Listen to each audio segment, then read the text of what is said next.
Good evening, ladies and gentlemen. I'm Trace Hammer, and I'll be covering tonight's varsity exhibition between the Covington Trojans and the Attica Ramblers. Tonight is the Trojans' homecoming tonight, and about 35 seconds will be underway, and we'll have the result of the opening possession here in a few moments. So the team just met at half field, talked it over, gave us lay of the land rules and everything like that. So as Trace mentioned, it is homecoming week. Had a really interesting powder puff day during school on Wednesday. So how did you think that went, Trace? It was unconventional, but I think it went pretty smooth. I mean, I'd almost prefer it over the late night matches. Those went to about 7:38. I mean, we all got it done in about a solid hour and a half, 2 hours, and it went smooth. I think the student section had a really fun time too. It did. I was engaged, especially there at the end. Yeah. We had a slightly bigger kiss the pig than we usually do. Maybe it sold 150 pounds or more. That was large and in charge. Oh, that's for sure. Yes, sir. That was absolutely gargantuan. Yeah. So seniors came away with the powder puff win. Juniors won first game 22-8. Second game, the seniors beat the sophomores 8-0, and then in the championship, the seniors beat the juniors 6-0. So really fun day Wednesday. Trying to get back to normal here during homecoming week. No bonfire, but that's about the only thing we've missed. Yeah. Had a parade tonight. There was a hog roast down at the park, and we're ready for kickoff. Brooks nicely kicks it off for the Trojans, gets it down to the 30, and number 1 of the Ramblers, Stonecipher, will retain possession around the 30-yard line for the Ramblers. So, nice field position for Covington to start this out. We'll see how the defense comes out. This Covington team pretty fun to watch this year. The offense is kind of like a gunslinger offense. They throw a lot. Yeah, huge change to what we've been used to. Yeah. 75% pass, 25% run. Yeah, it's an interesting game to watch. Swing pass out to Stonecipher, incomplete, results in 2nd and 10 for the Ramblers. So Stonecipher already with his hands on the ball twice tonight. And Covington Trojan football team's kind of away of the defense. If the defense performs well, it leaves the offense into the game, and good things can happen. If the defense is struggling, the offense can't stay on the field. So not a good start for Covington there as Tanner Bedninger escorted off the field. And he's walking under his own power, so I don't think that's going to be too bad. I think it's a matter of a couple plays here before we see him back on the field. And that's good news. Holds his, seems the right side of his abdomen. May have gotten the helmet to the rib. It's very possible. So, nonetheless, not a great start injury-wise. First play of the game. Right. 2nd and 10 for the Ramblers. And it looks like Covington's going to have quite a few more subs tonight than Attica is. Hands it off to Zach Black of the Ramblers, thrown down by defensive end Doug Kraut for about a 4 or 5 yard loss, brings up about 3rd and 15 for the Ramblers. Just a great name right there, Zach Black. Yeah. I like it. So looking over at the Attica sidelines, it looks like they've only got 5 or 6 subs. Yeah, that is tough for the Attica Ramblers. They're going to be playing Iron Man football tonight. Hardly any depth. In stark contrast to the Covington sidelines here, where you see quite a few guys ready to go in. Brett takes the handoffs, gets it out to Stonecipher. He attempts to take the sideline, and he'll get about 2 yards on that, brings up about 3rd and 12 for the Ramblers. The Trojans attempt to stop the Ramblers on a 4th and 12. All right, so good news so far for the Covington defense. Good first stand on the first set here. And maybe that means good things for the offense tonight as well, Trace. That's right. It's been a proven point that defense always translates to offense for this Trojan team. Looks like the Ramblers are going to punt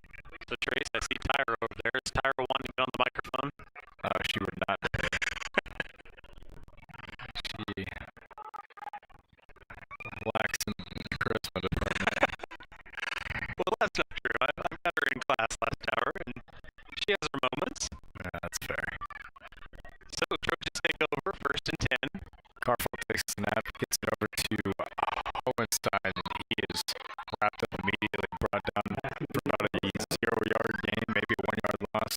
Brings up 2nd and 10 or 11 for the Trojans. So one possession in, one throw in for the Trojans. And Holstein's had a lot of luck when he's able to get free on the outside. With his size, stride, and speed, it's easy for him. Swing pass over to Evan Valdez. Picks up a solid gain, about 6 yards for the Trojans. That'll bring up a 3rd and 4, 3rd and 5. Good positive yard possession. It'd be good to get Valdez started early, too. Get that receiver core going. Get some confidence. Valdez goes in motion again. Carful takes the snap. Rolls out. And he is sacked for a 0-yard gain. We have a flag on the play. Thinking probably a hold on that one. That does seem like that is the case. All right, so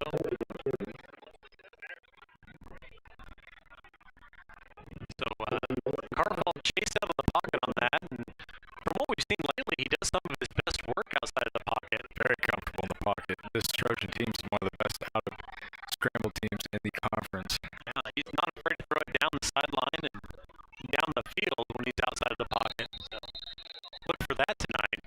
See if we can get that going. 4th and 11 for the Trojans as they send out the punt formation. Colin Moore back punt.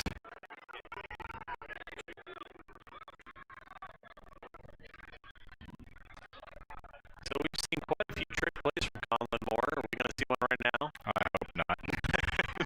Not at this distance. Kick is to about the Attica 48-yard line. Yeah, really close to midfield on that one. Decent punt. Didn't get quite the bounce that Attica had. Yeah, that's fair. So Attica's going to take over midfield.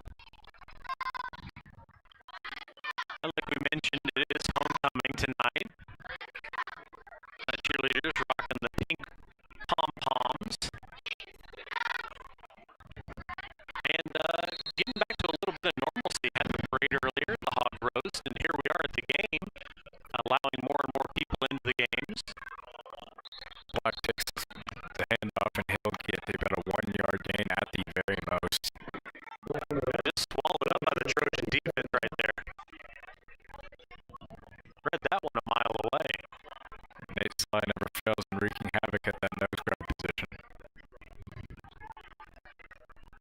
Nate Sly also an intimidating official for the Powder Puff. That's right. Giving John Kiger several sideline warnings. Wednesday afternoon. I got the double digits.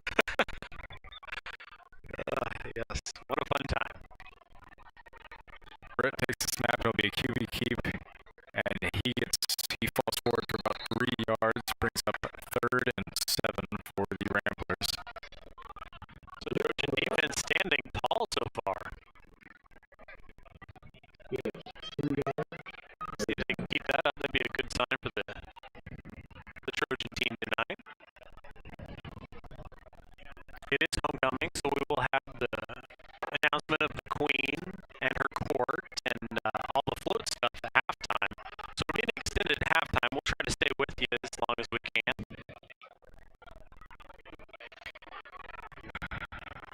Motion sweep play for the Ramblers. They fall forward for a 1st down. That's about a 6-yard gain on the jet sweep run.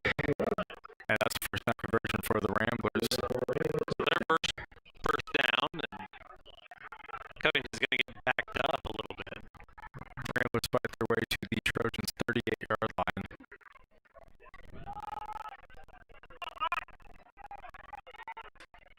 So making a little bit of forward movement here. Trying to threaten the score at least with about 7 minutes left on the clock here in the first quarter. 0-0 game. Snap taken by Brent. He rolls out to his right.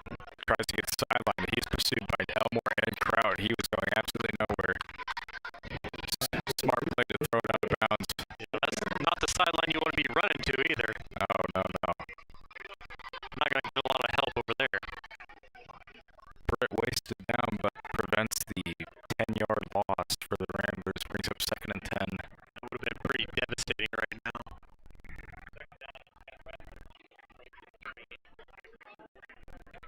So it'll still be 2nd and 10. Attica coming back up to the line.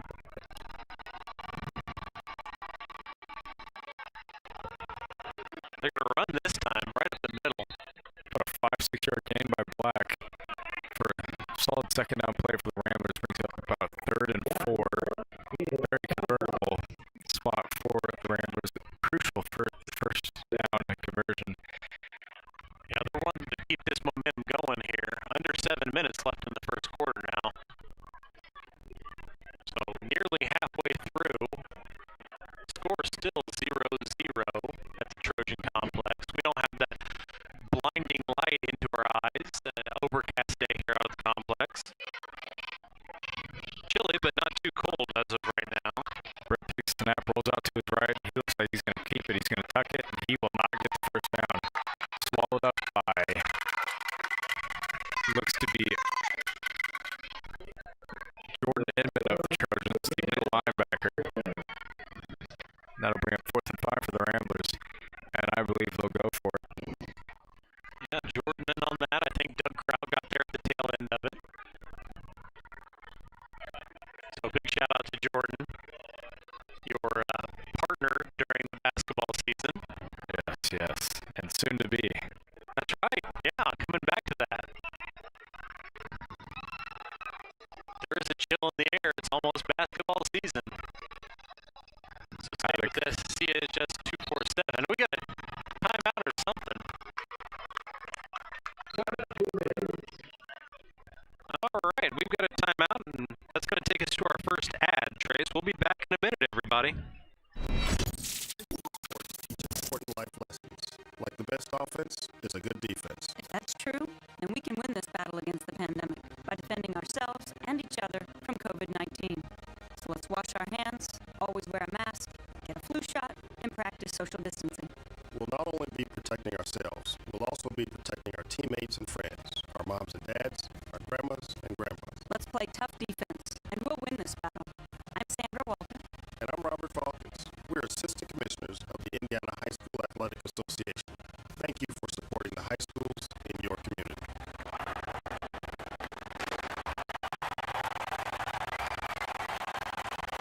This is respect. This is cooperation. This is individual responsibility. This is what high school sports in Indiana are all about. This is your IHSAA.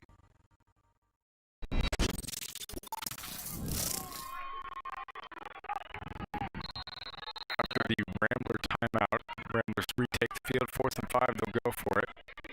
Britt takes the snap, fakes the pass, he'll roll out to his left, and he cuts up the middle, tries to take sideline, and he will convert for the Ramblers.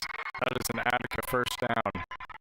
Big first down for the Ramblers, puts them within 25 yards of a touchdown, I believe. And that's not great news.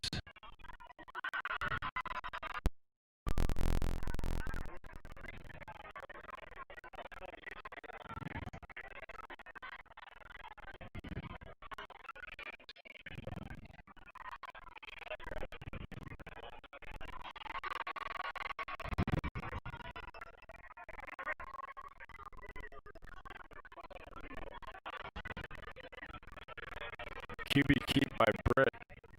That'll result in about 4-yard gain for the Ramblers, brings up 2nd and 6.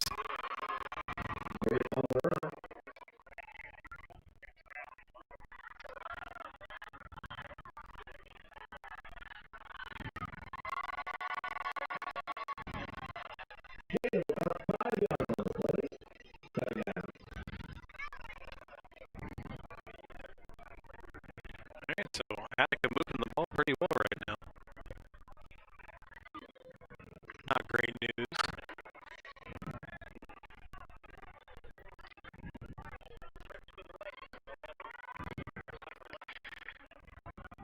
Britt takes the snap, rolls up to the left, completes the pass to number 4, Bradley Britt, his younger brother, and that may result in another Rambler first down. 3rd down for the Ramblers. No conversion. That'll be 3rd and short. Ball on the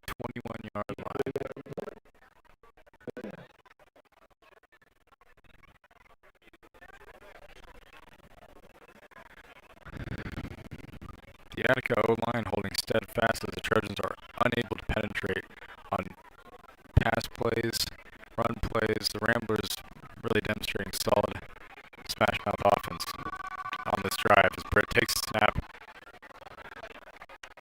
Dangerous pass over the middle there.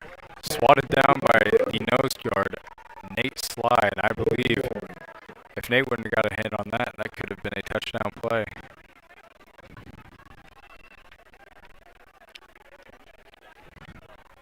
Brings up 4th and short for the Ramblers. Ball on the 16-yard line. 3 minutes, 34 seconds to go in the first quarter.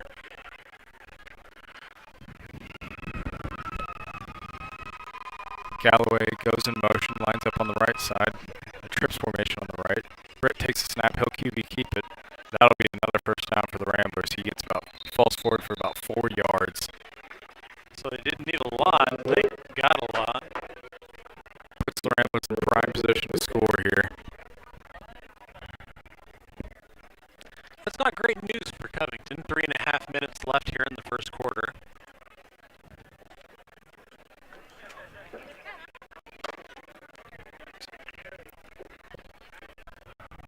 Ball now on the 9-yard line. 1st and goal for the Ramblers.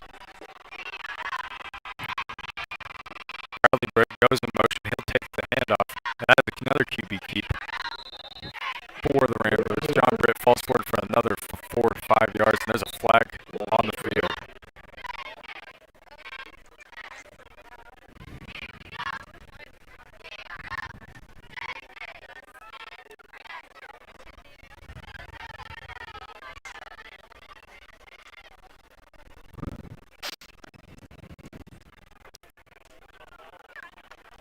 All right, so Attica threatening, under 3 minutes.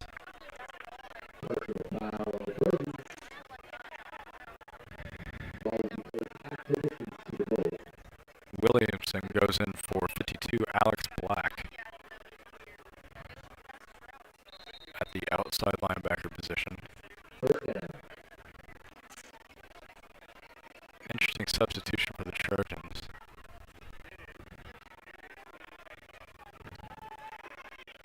Ramblers trying to chew away as much clock as possible. Yeah, they're going to want to score with as little time as possible here in the end of the first quarter. That penalty seemed to be declined as another QB keep by Britt. He'll lower his shoulder, and that results in a Rambler touchdown. A series of QB keeps by the Ramblers results in 6 points. Your score 6, Ramblers 6, Trojans 0 with 2.5 minutes left in this first quarter. And so Attica getting on the scoreboard first. Let's see if Covington can answer. But PAT incoming.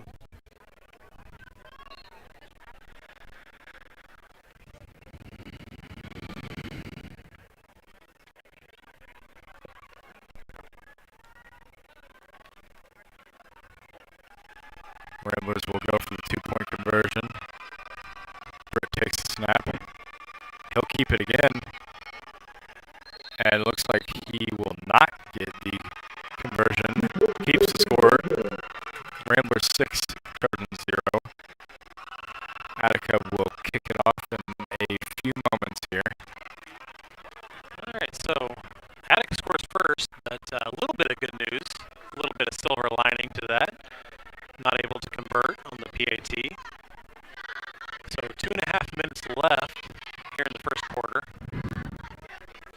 Once again, we've got homecoming stuff at halftime.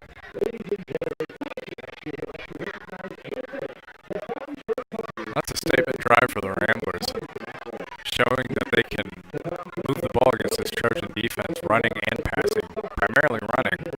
And that's huge for a team to be able to run a football so consistently and so effectively. They marched about 52 yards, I believe, on that drive. Yeah, that was a nice set of possessions.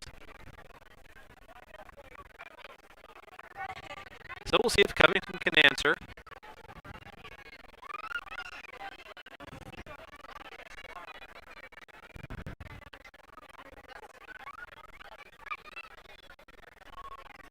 Nice chilly night. I see you've dressed appropriately, Trace.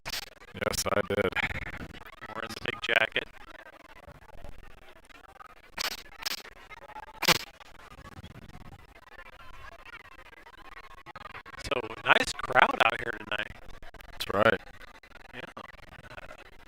loosening some of the attendance restrictions, and it's nice to see everybody out.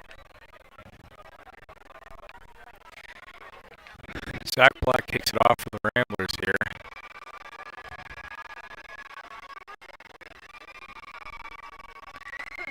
And Moore and Hohenstein to return it for the Trojans. Squib kick off of Wyatt Martin, and that'll be recovered by number 8, Wiley Golding, at the Trojan 33-yard line, I believe. Yeah, let's call it 33. Average field position for the Trojans. Let's see if they can put together an answer here for that last Attica drive. Yeah, it's going to be really important to get something going. The Trojan offense relies on a solid first down play. If they can get 5 yards or more of their first down play, that'll really set up well for the next 2 downs and the rest of the drive. So, Carfault calling for the snap. Gets it over to Hohenstein. Absorbs the hit, and he'll fall forward for about 6 yards. And there's that solid first down play I was talking about. Brings up about 2nd and 4 for the Trojans. So that's what they needed. Little forward momentum.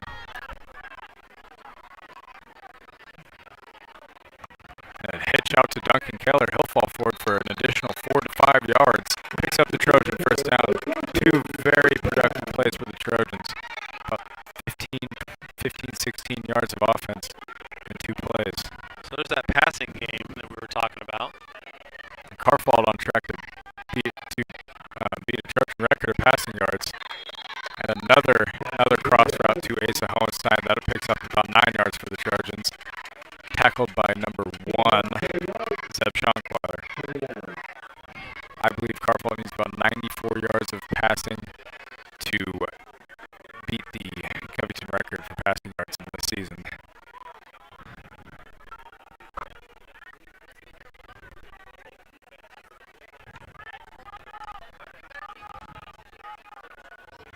Carfault rolls out, swings it over to,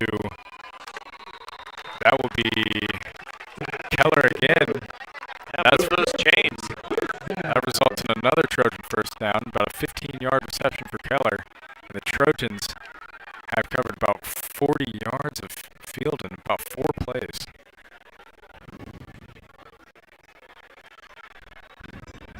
So move right along. See if they can keep this going. You were calling for that big first down plays. So here we go.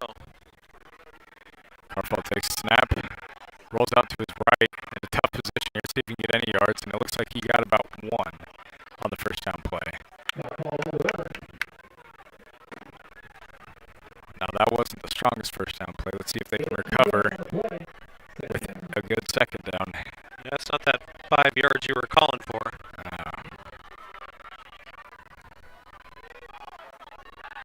Rolls back in the pocket, steps up in the pocket, gets it over to Keller for about a 22-yard gain. Keller and Hohenstein making up the majority of the yards for the Trojans. Nice play by Carfault. Shows his poise and confidence in the pocket. That results in another Trojan first down. Puts them about the 15-yard line, I believe. 14. Yeah, somewhere in that territory. Hand off to Elmore, bounces off a tackler. And that'll be about a 3 to 4 yard gain, brings up 2nd and 6. And about a second left in the first quarter.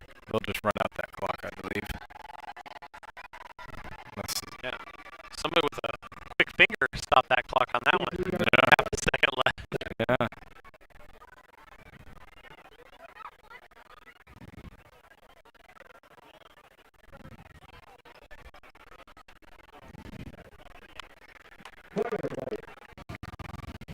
We got a flag.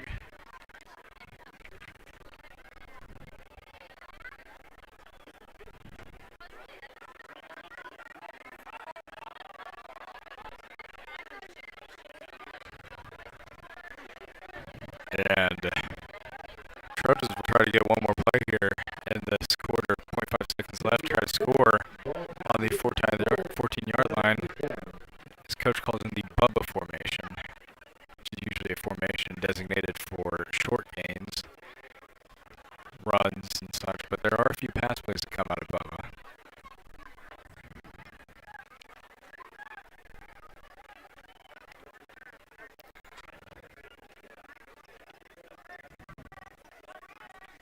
All right, so we'll see what Covington goes with out of this formation. Carfall big snap, hands off to Elmore. Elmore takes it up in the middle. He'll fall forward at about 4 yards short of the goal line, maybe less.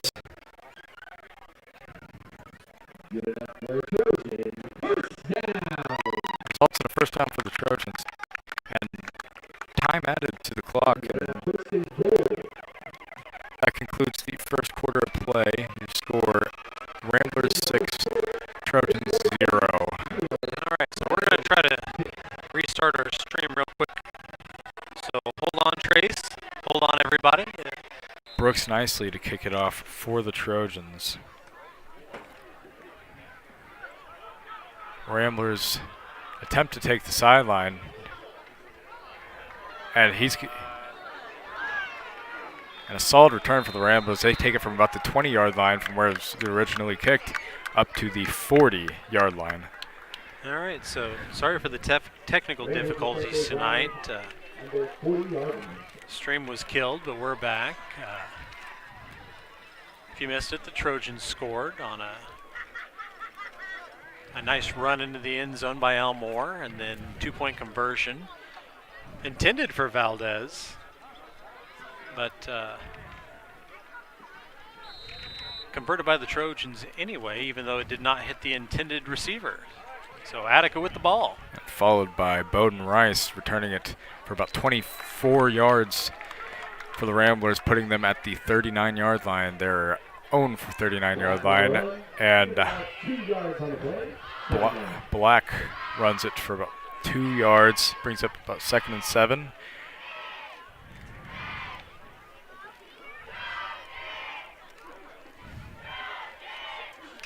All right, I'd like to thank Robin Brown for helping us troubleshoot some of these technical issues. I've been on the horn with her this whole time. So I think we're good to go now, Trace. Shouldn't have any more problems. We're visited by Mr. McCormick up here in the bleachers. That's convenient. That is convenient. And a quick pass over to Black again of the Ramblers, and he falls forward about 4 yards, brings up 3rd and short for the Ramblers.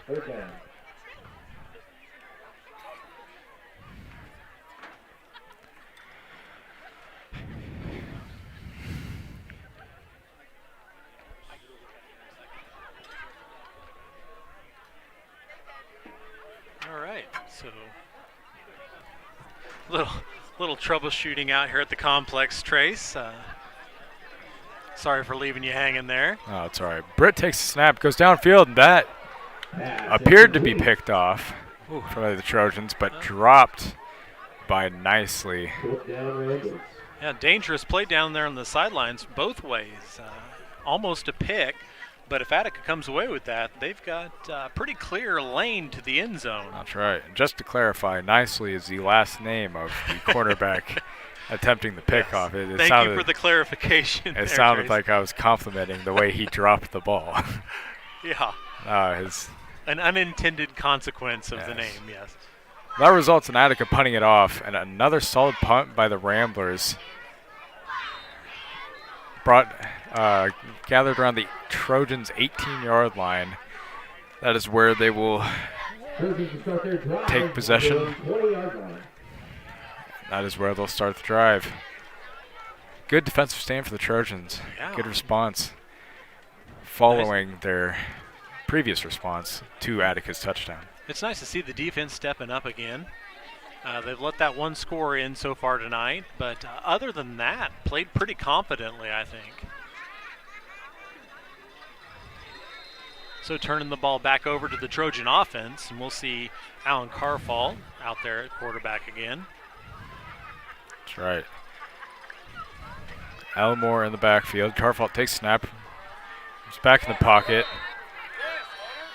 And Keller, the intended receiver, and a good defensive play by Hunter Bowden of the Ramblers. Yeah, so it'll be 2nd and 10. We'll try that one again. And a snaps it over to Valdez. Carfault takes it back, and he'll gain. Are we still going? He'll fall forward for a Trojan first down. Interesting play for the Trojans. I think that's the first time we've seen that this year. I definitely haven't seen it before. Maybe taking a play from the Powder Puff playbook. That's right. Was I right in hearing that the big senior play was called Trace? I have absolutely no clue. I have not heard of that. Didn't know I had such influence. That's right. You're famous now. So quick out for the Trojans and gain of a couple. Speaking back on that run by Carfault, Carfault's very capable of running. He is a quarterback of both sides, throw, pass, run, anything you think of. Very versatile player, very good athlete. Yeah, and if you've seen him play basketball, you know he's just an athlete. That's right. You know, kind of the court general out there for the basketball team. He'll have a huge role for them this year. Absolutely. Just as he did last year. Yeah. So 3rd and short for Covington. We got 9 minutes left until halftime, our halftime festivities.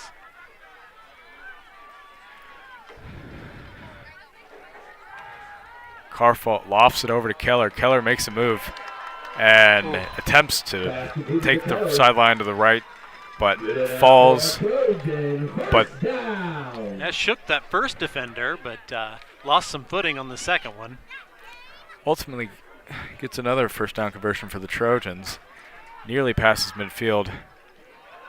Batted down by the Ramblers this next play, as Carfault's intended receiver is Keller yet again. All right, so Carfault's definitely got a favorite receiver tonight so far. Oh, I've been that way all year. Yeah. Carfault moves back in the pocket, gets it over to Keller again. That's a 9-yard gain for the Trojans. Gain of about 9 yards on the play. Third down. You're good.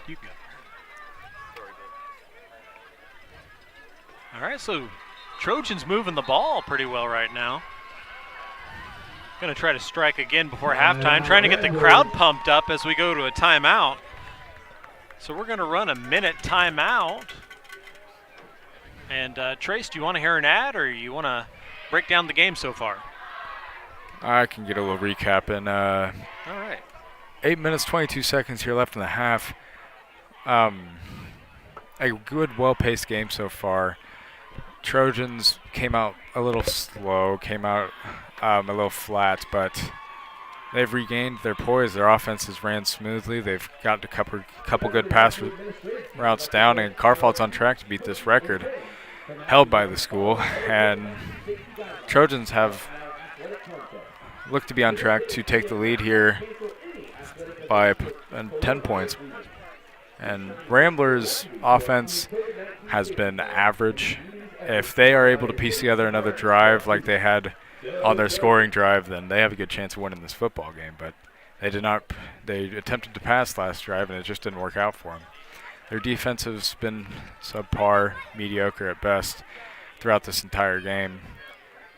And let's see if they can provide an answer for this fluent Trojan offense as they attempt to score again. Ball on Attica's 49. 3rd and short for the Trojans as the bubble formation has came out. Handoff to Elmore.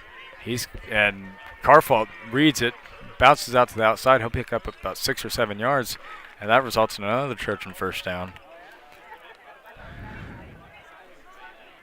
Good read by Carfault. Big run by Carfault. Trojan first down. All right, I'm back, Trace. Here I am again. I had to do a little troubleshooting on the PA system out here, but here we go. We got a nice sound from Brennan Woolwine back here on the PA system. Carfault rolls out to his right, swings it over to Keller.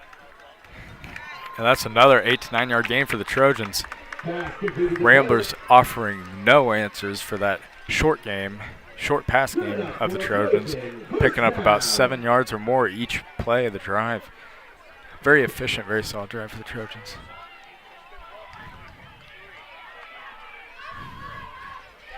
Swing pass over to Hohenstein, avoids one tackler, falls forward for about a 2-3 yard gain. So Hohenstein, the big target for the Covington receiver corps. Not getting a lot of action so far tonight, as of yet.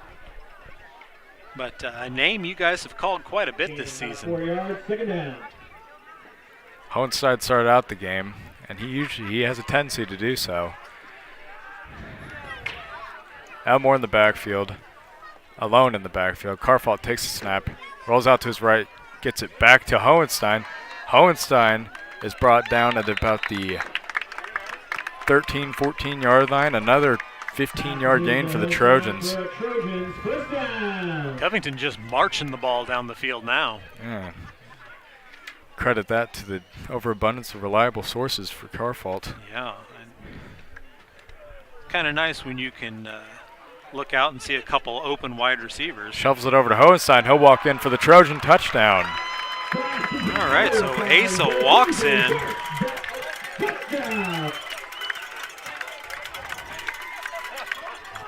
So that passing game, pretty prevalent tonight for the Trojans, and seems to be working so far. Super consistent. Very consistent. And content not to go for the long ball. That's right. But a bunch of just really short 8 to 10 yard hitches. Quick hitters, yeah. They're going to go for 2. Gets it to Elmore. Elmore lowers his shoulder and falls into the end zone. And why not? Coach Campbell's fired up on the sideline, sees his teams executing very well. That drive was efficient, consistent in every sense. It was a very good drive by the Trojans. For Covington now, 16-6 go the Trojans. Coach Campbell's first homecoming night here for Covington. A lot of firsts for Coach Campbell. As the band plays the school song, the end zone student crew, which is overflowing the bleachers tonight, Trace. I don't know if you've seen this, but bleachers could not contain them. That's right. They're all standing up, doing cheers. That's fun to see. It's good to see the crazies translate to the football field. Absolutely. Maybe that's one of the benefits of this COVID season we've got. That's right. Instead of being up here in the bleachers, they've got a lot of room to kind of do their own thing down there. Pretty exciting. And speaking of the crazies, Trace, I believe you're planning on joining us for the basketball season behind the microphone again. That's right. As we had a really fun time last year. Yep. Able to see the Trojans' postseason efforts cut short, unfortunately. Yeah. But what a run they had and what a team they had, and we're looking to see something from like that again. Yeah, that team had the potential to have a semi-state run, possibly state, but their season, along with many others, were cut short, and a boot by Brooks Nicely. Kicks it all the way down to the 18-yard line, covered by Bradley Britt. He'll take to the sideline and thrown down by Doug Kraut of the Trojans. Violent tackle. Wow, that was a nice little hit there. That was nice. So Kraut coming into the correct sideline. Britt so not so lucky. Able to start their drive at their 37-yard line. Brooks Nicely, a new addition to the Trojan team. Good complementary player, as he's a defensive back and a kicker. Solid kicker at that. Yeah, that was quite the boot. That's what the Trojans lacked, a pure kicker. Yeah, so good field position for the Trojan defense. We'll see if they can stick him down here. Handoff to Black. Just swarmed by the Trojans. Doug Kraut on the tackle again, about a 1 yard loss. Yeah, Doug Kraut wants to hear his name on that PA. 2nd 11 for the Ramblers, 6:44 left in this half. Trojan 16, Ramblers 6.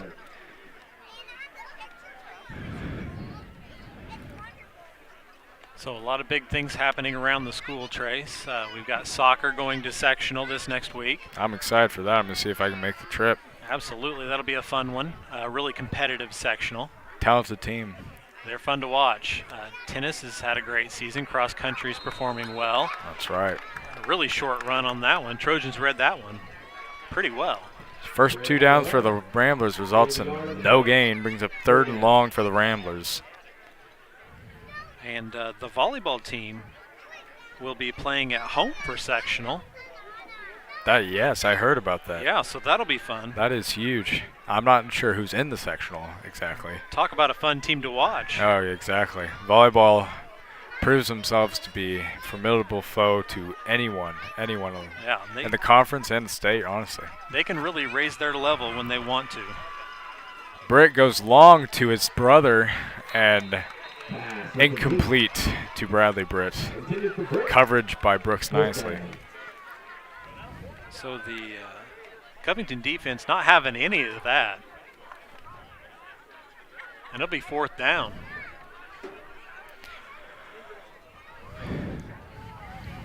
Now it looks like the Ramblers will punt here, as they did not pass midfield. Trojans holding strong, maintaining the momentum. Punt is off, and it will roll to about the 23-yard line.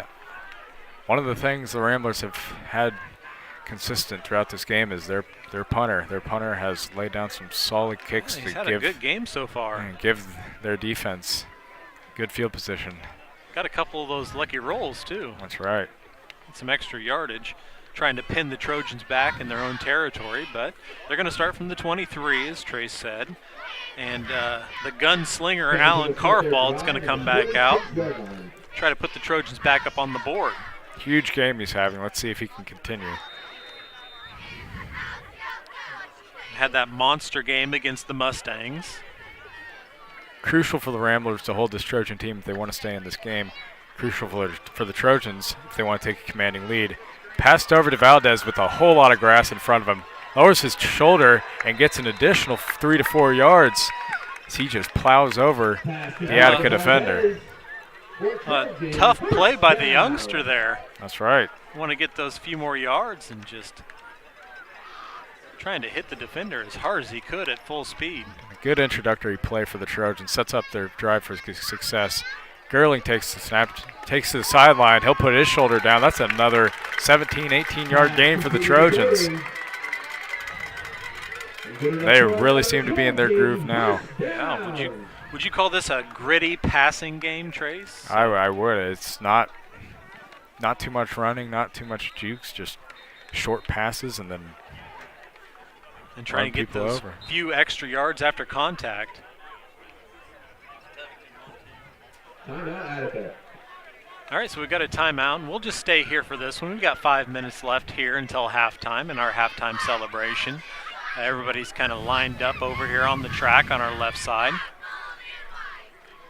So what's Coach Campbell telling the team right now, Trace? Maintain momentum and don't flinch. Yeah, that's one of his biggest phrases. Don't flinch. And don't flinch when you're up big. Don't flinch when you're down 40. Don't flinch when you're up 50. Just keep playing the same game and execute the best way they can, just like they've been doing so far. Yeah, and we mentioned Allen had some really big games this season so far. Alan Carfault, that is. A big game against North Vermilion. A really big game against Fountain Central where he broke some records. About 410 yards passing, yeah, 420 that's something. Crazy. It was just crazy numbers. Huge offense. He's on track to match a couple of those records. Yeah, and he's fun to watch. Tonight, content just to hit those 4 or 5 yard passes and let the receivers do their job. So those will accumulate to huge numbers, though. So we're joined up here in the bleachers by Mr. Stockberger now, our halftime announcer. Carfault pursuit. He'll go deep for Valdez and incomplete to Valdez, but it looks like we'll have a pass interference on the Ramblers. Yeah, Valdez had a cape on that one. That's right. Looked like he almost reeled it in. Yeah, that's pretty close. Tracked the ball down well. Valdez also an athlete out there. That's right. Able to go get it sometimes. So this is going to put the Trojans in really good striking position. Pass interference on the Ramblers. A 15-yard penalty. First down, Trojans. Will result in a 15-yard penalty, pass interference on the Ramblers. That puts the Trojans on the Ramblers' 25-yard line. And another really good chance for the Trojans to put one in the end zone here. So already up 16-6. Carfault takes the snap. Looks right, goes right. Wants to take sideline, does. Maybe gets a yard or two. He was looking downfield there and couldn't find anybody. Looked like Dane Gerling might have broke open there at the very end, but already past the point of no return for Carfault. Couldn't sling it out there. That's right. Takes the snap again, looks to his right, and he'll loft it over to Gerling. And Gerling just can't quite get there in time. A little overthrown by Carfault. Well, he saw him that time. Brings up 3rd and 10 for the Trojans. 5 minutes left to go in the second half. Second quarter, my mistake. Yeah, we can't pass up those homecoming activities, Trace. That's right.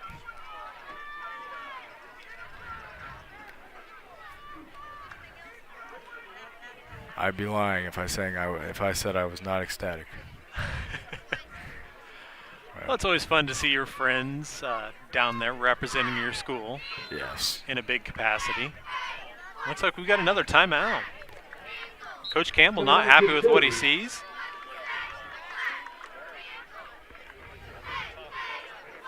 So if you are a frequent CHS247 listener, you've heard Mr. Stockburger's story about how he kind of, we'll say, lucked in to the special event announcer.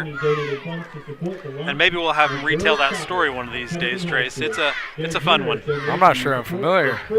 Yeah, it's a long and interesting tale. Sounds promising. Yeah, absolutely. He's up here to give us the winner of the floats and give us the winner of the Queen contest. And to hang out. What's that? Seniors for everything. Seniors for everything, says Stock. Coincidentally, the senior class sponsor. You gotta love the pride. Wonder why he's biased there. So Covington back from the timeout, ready to go. Attica kind of trotting out now and joining them. I'm not sure what caused the Trojans to go so deep downfield. They have 5 minutes left, and they're going for about 40, 30-yard bombs when the short pass game has worked just fine. So how much of this is just wearing the Ramblers out at this point, Trace, with such short numbers? Well, I mean, that's inevitable for the Ramblers. They're going to be worn out no matter what the Trojans do. Carfault attempts to make something out of nothing, and he won't convert by any means, but he might get a yard. The flag on the play looks to be on the Trojans. Such a long play, you've got to wonder if that's a hold. That would make sense.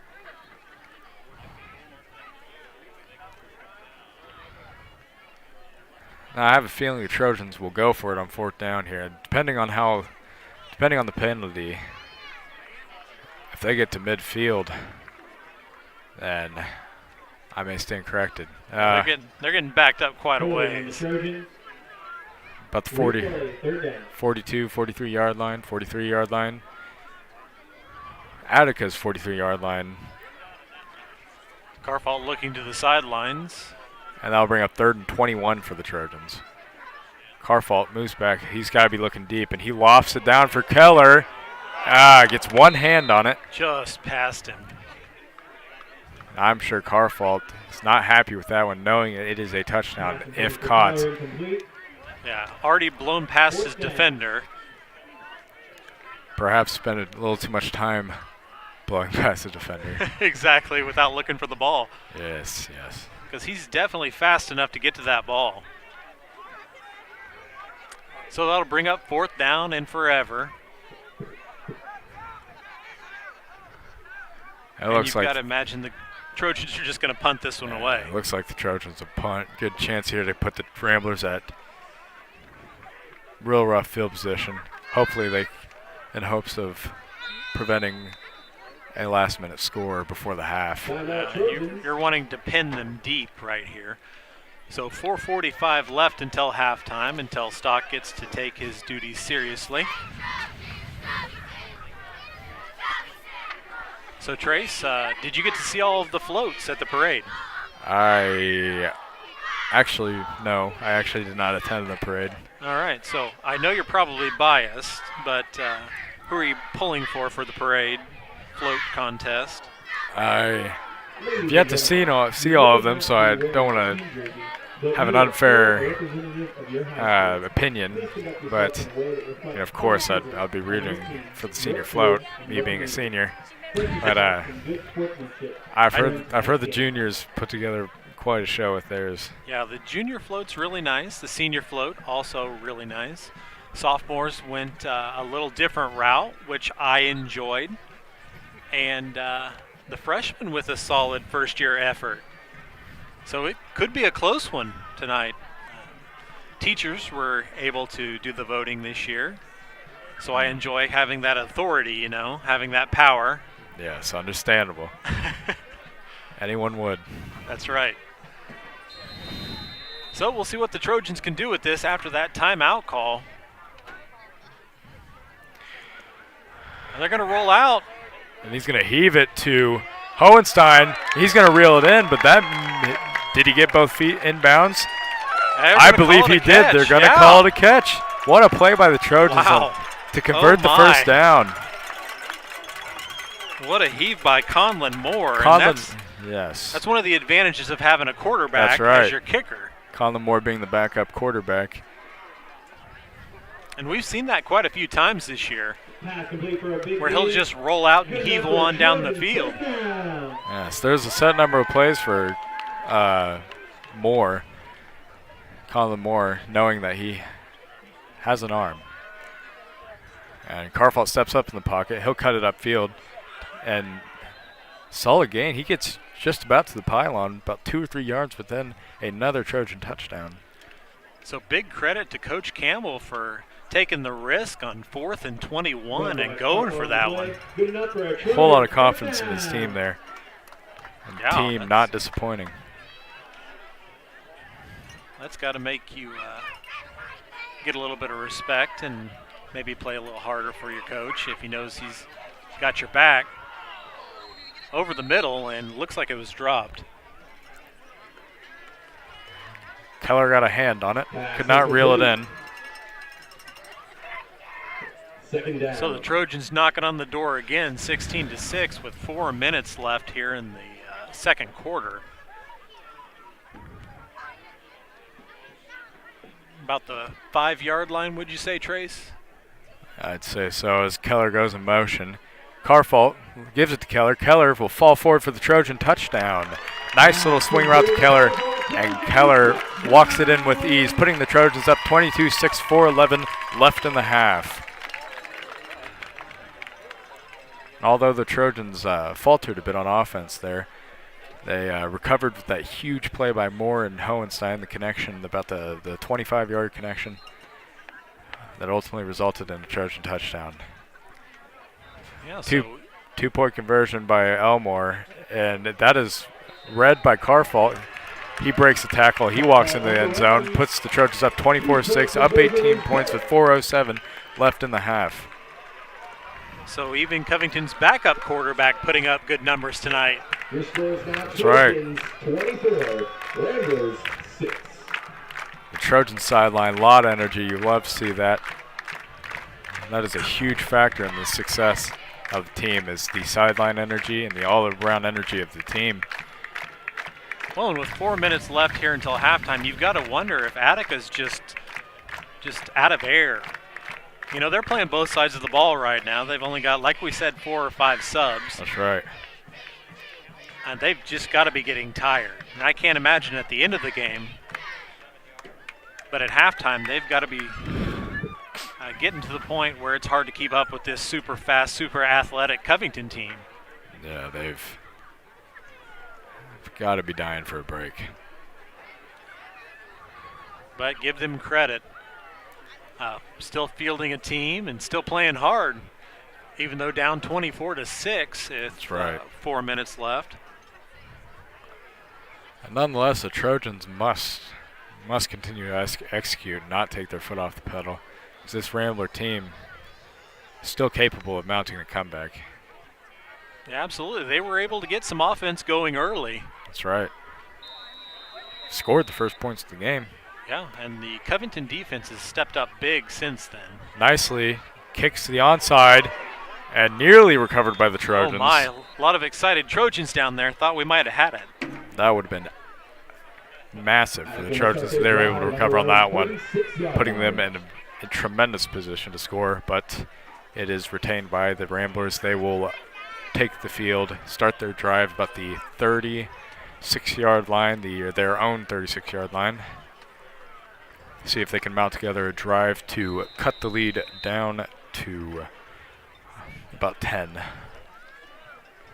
Yeah, they're going to try to cut into this Trojan lead, but they're going to have to chip away at this point because Trojans are trying to put it out of reach. And Britt takes the handoff. He keeps it for himself, and he'll run out of bounds, get about a 5-yard gain. Brings up about 2nd and 5. 2nd and 7. 3 yards on the play, 2nd down.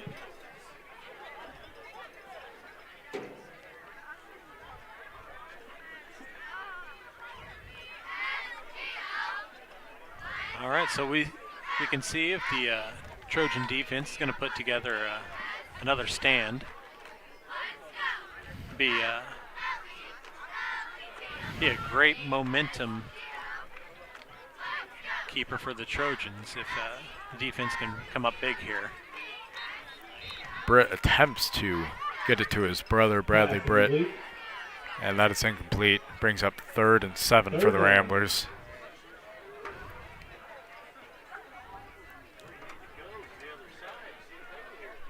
So, Trace, if you're the Attica play caller, what are you looking for here?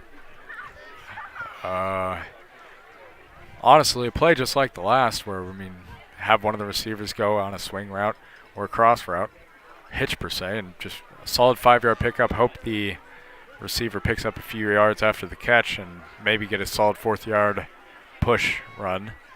And they're going to hand it off on a sweep play to Black. Black cuts it back up the middle, and they get about 4 yards as Black falls forward. That's going to be close. Black on the run. Depending on the spot. And that Ramblers 4th down. that'll be about 4th and 2 for the Ramblers.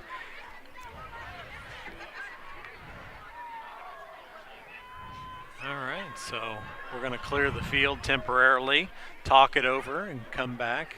Really important possession here. So 3 minutes left until halftime. Turned out to be a pretty beautiful night out here at the Trojan Complex. That's right.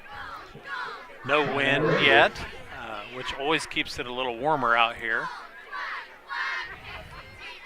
And just a beautiful fall night.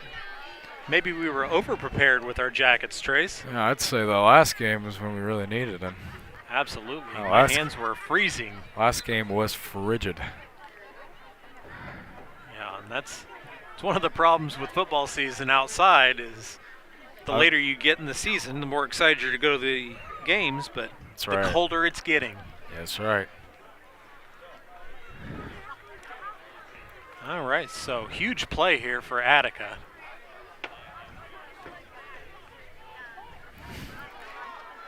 Let's see how this Attica O-line can perform here to protect their quarterback and batted down by Kraut. What a game by Doug Kraut. Doug Kraut has came in solid as the primary defensive end for the Trojans. That's a turnover on I believe downs. that's the second batted down ball by Kraut, and he is sitting on about 3 tackles for the Trojans, one of them being a sack. He's had some big plays tonight. That's turnover on downs in favor of the Trojans. They will take the ball on Attica's 44-yard line. So we get another chance to see this Trojan offense. With plenty of time to score. 5-yard line. But do we think they're going to take that time? I have no doubt they'll drag it out. Carfault, short pass over to Elmore. He's got a lot of room to run. Lowers his shoulder, gets about 8 yards on that play for the Trojans.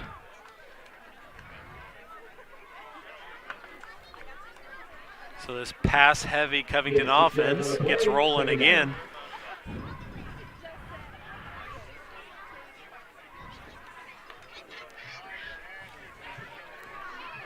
Clock slowly ticking down to 0. About 2:37 left in the half. Carfault looks down through field. Swing pass over to Elmore again. He falls forward, running through Attica defenders.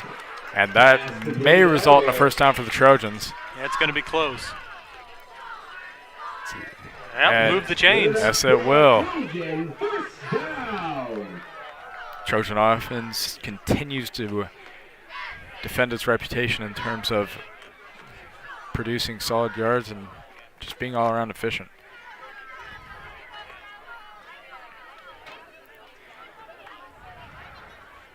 Carfault, quick pass over to Keller.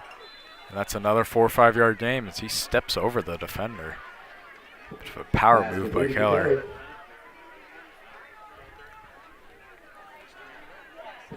Two minutes left in this half. Second down. This receiver core not dropping a lot of balls so far tonight. That's right. I don't want to jinx them, but pretty sure hands so far. Ball on the Attica's 34-yard line. Carfault takes the snap, looks downfield, back in the pocket. Hill lofted down to Gerling, and Gerling makes the one-handed grab. What a catch by Gerling. What a play by the Trojans to go up 30-6. What a play. The focus, the concentration, the poise. Magnificent play by both Carfault and Gerling. Good adjustment to the ball. That was incredible. So Covington trying to pour it on before halftime. 2 minutes left until said half. Covington takes the 30-6 lead. Going for 2, it looks like. 2 for 2 so far on 2 for 3, my mistake, on 2-point conversions for the Trojans. Gets it over to Keller, batted down by Bradley Britt of the Ramblers to hold this lead to 24. 2 minutes left to go in this half. Trojans take a commanding lead. It is imperative for the Ramblers, to score on this next drive if they want to get back in this game.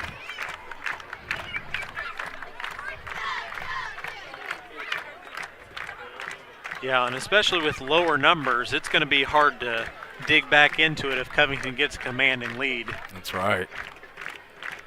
Already built a 24-point lead.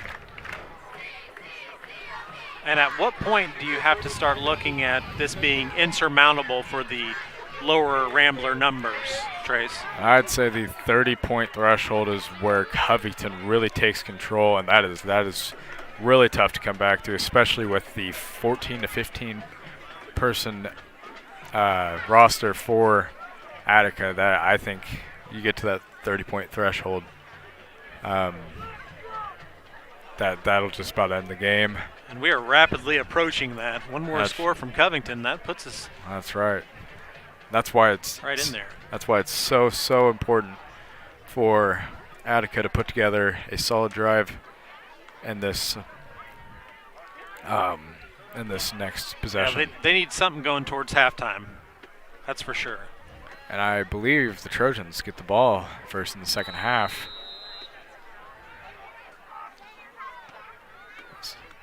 Nicely kicks it off, and it takes an awkward bounce towards Britt. Britt tries to take it to the right sideline, bounces it out, and he'll be taken down around the 25-yard line. Puts the Ramblers at moderate field position to start their drive.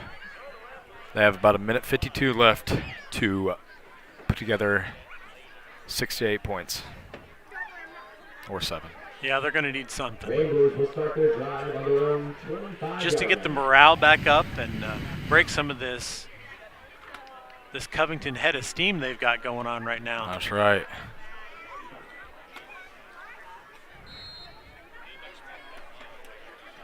All right, so we'll see if Attica can put something together going in towards halftime. Britt takes the snap. He'll keep it. Try to get to the outside. He'll move forward. He picks up about 6 yards on that QB keep. Good positive yards, but that will not do considering 1.5 minutes left in Yeah, the I think half. Covington's happy with that stop. That's right.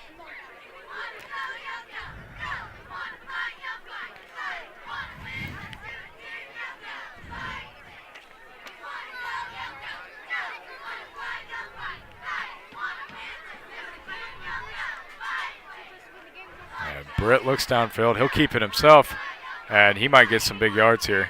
Cuts it back upfield, but the Trojans swarm quickly. It looked like Britt could have broke out for 20, 30 yards, but Trojans quickly recover. That was a nice open field tackle there for Covington. That's right.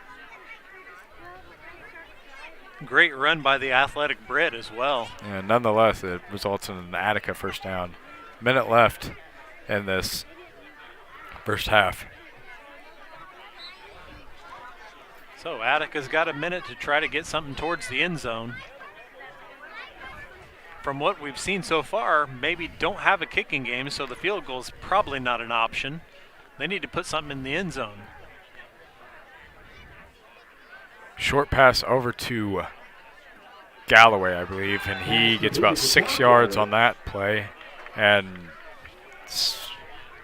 has the presence of mind to fall out of bounds, stops the clock. Second down. 2nd and 6 for the Ramblers.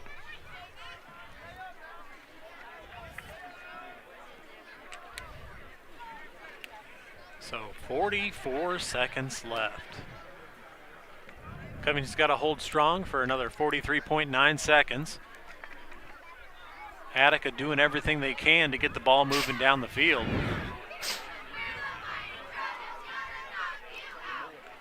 And Britt rolls back, rolls to the right side of the pocket, calls for a man downfield, and he'll be sacked. He is sacked by, I believe that's number 18, Jordan Inman. Jordan having a pretty solid game over there. He has held strong at the middle linebacker position. The core of this Trojan defense, if you would. And this will probably be the finishing play in this half. Britt looks deep. He heaves it downfield to his brother, Bradley Britt. That is picked off by Brooks Nicely, the Trojan. What a play by Nicely. And it will amount to nothing, but that is just an impressive play from the new addition to the Trojans. That was phenomenal. Very athletic play. Yeah, what a great read on that, going back over his shoulder as well. That's another thing the Trojans have lacked in this defense is the secondary. The secondary has not been very strong. It's proven itself to not be very strong in the first couple games against pass-heavy teams, getting burnt, getting just outplayed at the defensive back position. And filling that niche back there on coverage and helping with the kicking game. Nicely, a nice ad for the Trojans here. That's right. Maybe one of those key missing pieces going towards sectional. Trojans will get about one play here. 3.8 seconds or so, looks like, yeah. About the 18, 19-yard line. So they'll either get a knee or a heave. It doesn't look like we'll be getting a knee. Well, let's see if we can get something going then. And Gerling will run the fly route. Drops back, heaves it way downfield for Gerling. Nearly makes the play, but Bradley Britt. He was waiting on that too. Yeah, holds strong in coverage. And the score going into the second half, Trojans 30, Ramblers 6. Solid half play by both teams. Trojans demonstrate great efficiency, great consistency on both sides of the ball. Ramblers really struggling with numbers right Yeah, at the moment. they've got fewer numbers. They've got barely any guys in the sidelines, and That's right. at some point, even for a high school group, you've got to run out of gas. Exactly. And these receivers for Covington are just so fast, so athletic, they might be running circles around them in the second half. So we'll see halftime festivities. Stay here with us. Trace, if you want to take a break, you are more than welcome. I will comment the halftime festivities for us. That's much appreciated. All right, so Trace is going to take a break. He'll be back here after a while. But welcome to the 2020 Covington Homecoming festivities, as in the game and the Queen contest. So we're going to crown some royalty tonight. That's Stock you hear in the background, Mr. Stockberger, the Covington High School French teacher. Lily Hackett gets announced. Who's going to walk towards this side of the field. Basketball and softball. Her future plans are undecided. She is escorted by Davison McCarty. His parents' names are... And Davy McCarty is her escort. His school activities are golf and soccer. His future plans are undecided. Miss Lily Hackett, escorted by Davison McCarty. Our sophomore attendant is Miss Avery Jumps. Her parents are Randy and Casey Jumps. Avery Jumps coming out for the sophomores. Softball and AAU volleyball. Her future plans are to pursue a degree in cosmetology. She is escorted by Cole McLean. His parents are Jason and Stephanie. And Cole McLean escorting her.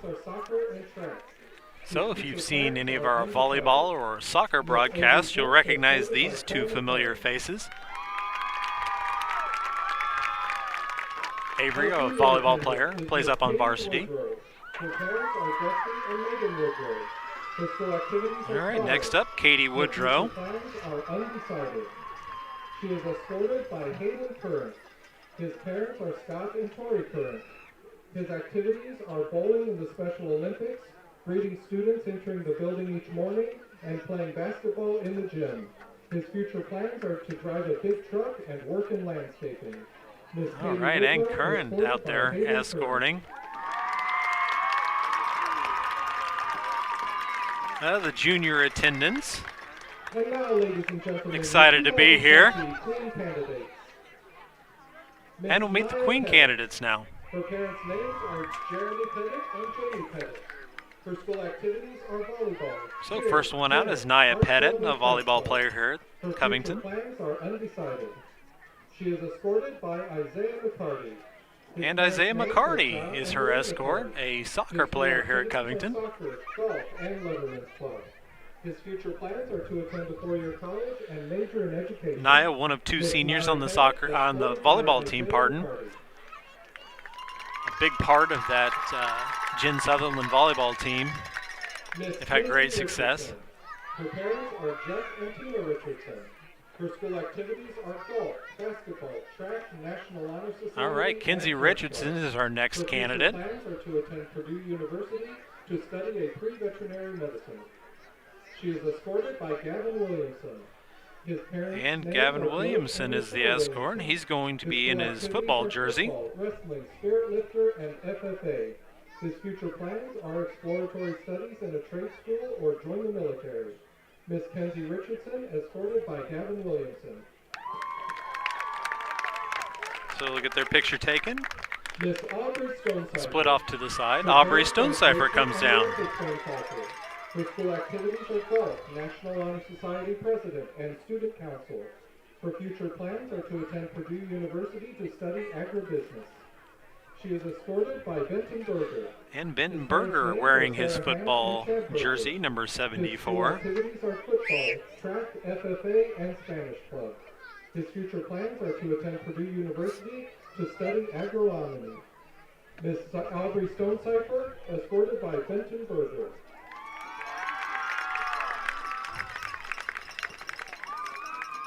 Miss Hallee Wooster. And we've got Hallee Wooster. Her school activities are dance, cheer, soccer manager, and National Honor Society. Her A future soccer plans are manager to this attend season. Indiana University to major in marketing. She is escorted by Alex Black. And His Alex parents Black names are wearing Jennifer his Black Trojan and Kenny jersey. Black. His school activities are football, wrestling, and spirit lifting. His future plans are to attend Purdue University to major in mechanical or civil engineering. Ms. Hallee Wooster, escorted by Alex Black.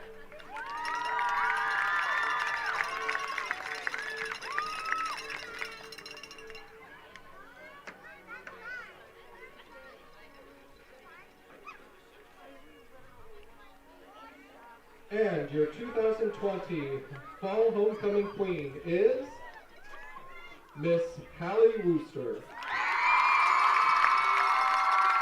And the 2020 Homecoming Queen, Miss Hallee Wooster.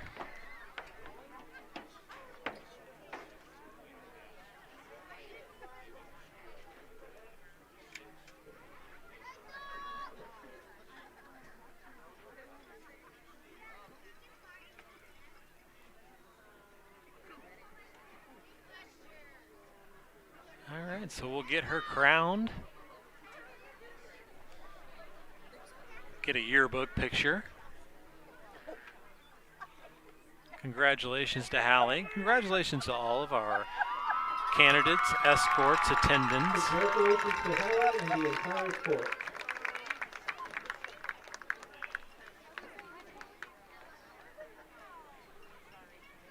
So Emily Hohenstein hands off her crown from last year to our new fall homecoming queen, Hallee Wooster. Big round of applause from the crowd. Popular choice, especially in the student section. They're cheering from the end zone.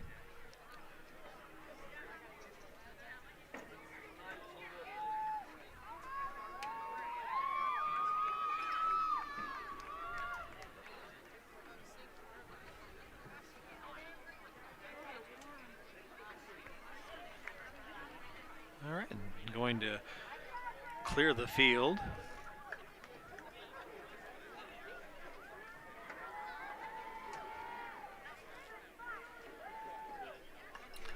Once again, congratulations to Hallee.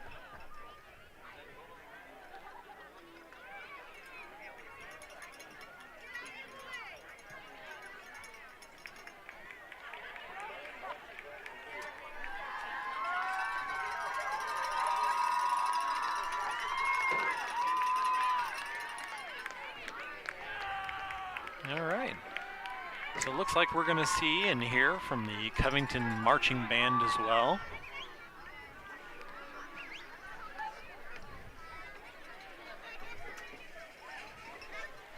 We'll zoom out as they set up.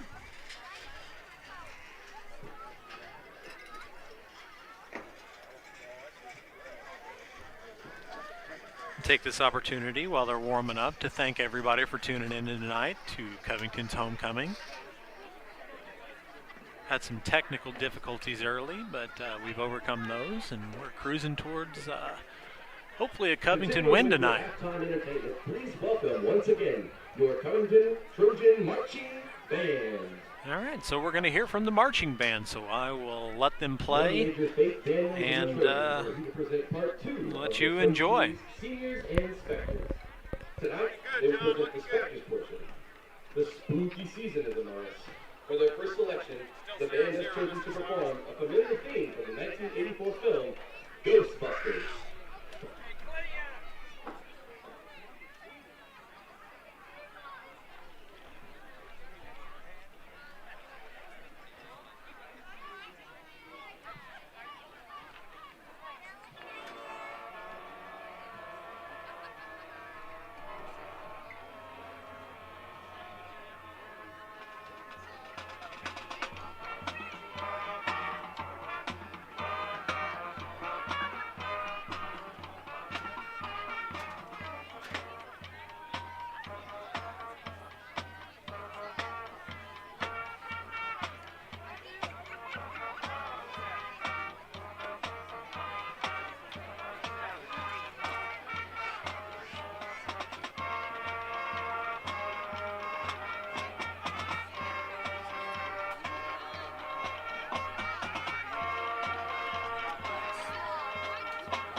For their second selection, the Trojans represent a recent favorite, Spooky Scary Skeletons.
We will conclude now with none other than the king of pop himself and his immortal Thriller.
and gentlemen, let's have another round of applause for your Covington Marching Trojans. All right, so that was the Covington Marching Band. They did the spooky season show tonight. So Ghostbusters, Spooky Scary Skeletons, which gave us a copyright claim last year. And Thriller, the old Michael Jackson classic there at the end, with a voice cameo by Mr. Hartzog. And we're going to see the floats come around.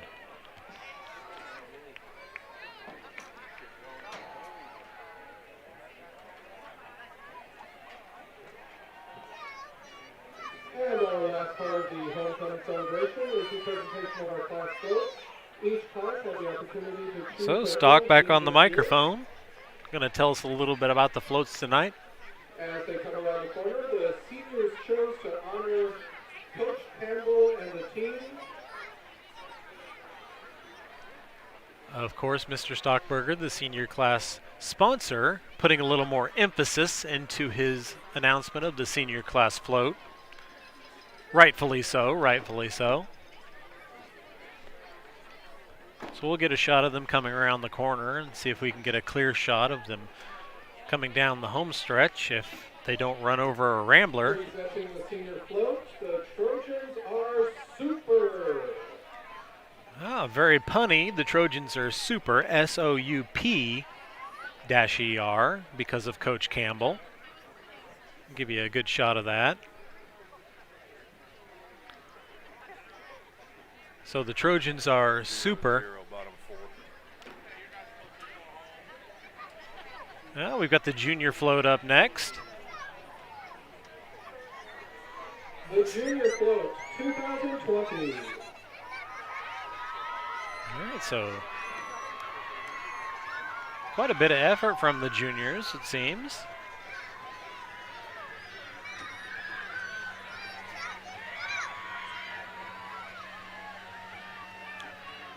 That means the sophomores are going to be rounding the corner and heading to the home stretch.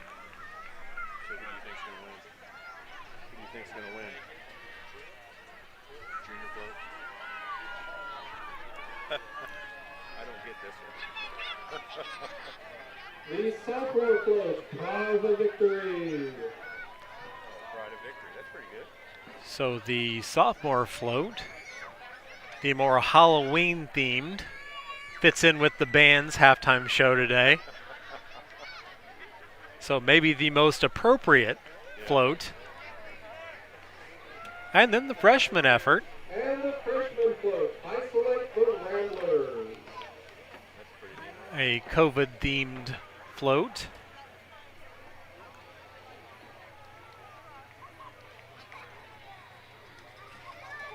So called Isolate the Ramblers. Mr. Stockberger is going to give us our winner as the Trojans re-entered the field. And this year we have 3 float awards, a most creative, a best low budget, and a best of show. The winner of the most creative float is the freshman class. The freshman class won the float? Oh, The that's live. winner of the best low budget is the senior class. All right, so the seniors win the budget award. And the winner of best of show is the junior class. And juniors win the whole shebang. So the sophomores shut out this year. As we see the Trojans warm up.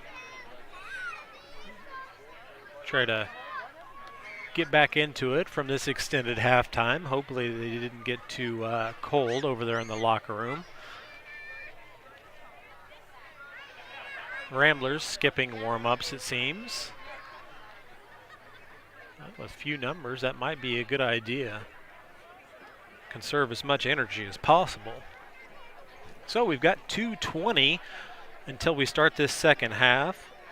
Once again, congratulations to Hallee Wooster, the 2020 Fall Homecoming Queen, and her escort, Alex Black. And big win for the juniors here on the float. Going back to Wednesday at school, we had the Powder Puff game during school, and the senior class took that through a shutout for the entire day. So first game was freshmen against the juniors. Juniors beat them 22-8. Second game was the sophomore class against the seniors. Seniors beat them 8-0, putting the juniors and seniors in the championship game, and the seniors took the championship game 6-0.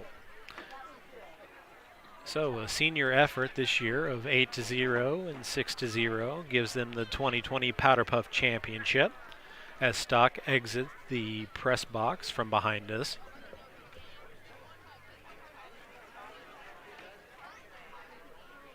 But a great year for Covington Homecoming. The only real event that was skipped this year is the bonfire, the traditional bonfire after the Powder Puff game and pep rally. But the Powder Puff game and pep rally were rolled into one on Wednesday during school. The student section was super hyped for that. It's fun to see. And here we are tonight. We got the parade at 5 o'clock. Nice little parade as Trace is working his way back up the bleachers. Ended down at the hog roast. Good turnout at the hog roast. Another Covington tradition. And here we are at the homecoming game. A lot of people didn't think we'd make it this far in the year. A lot of calls were for 2 weeks into the school year before we were postponed or delayed or sent home. But here we are, a homecoming. Monumental efforts by everyone involved got us to this point. And there's a lot of excitement in the hallways now. Things kind of returning to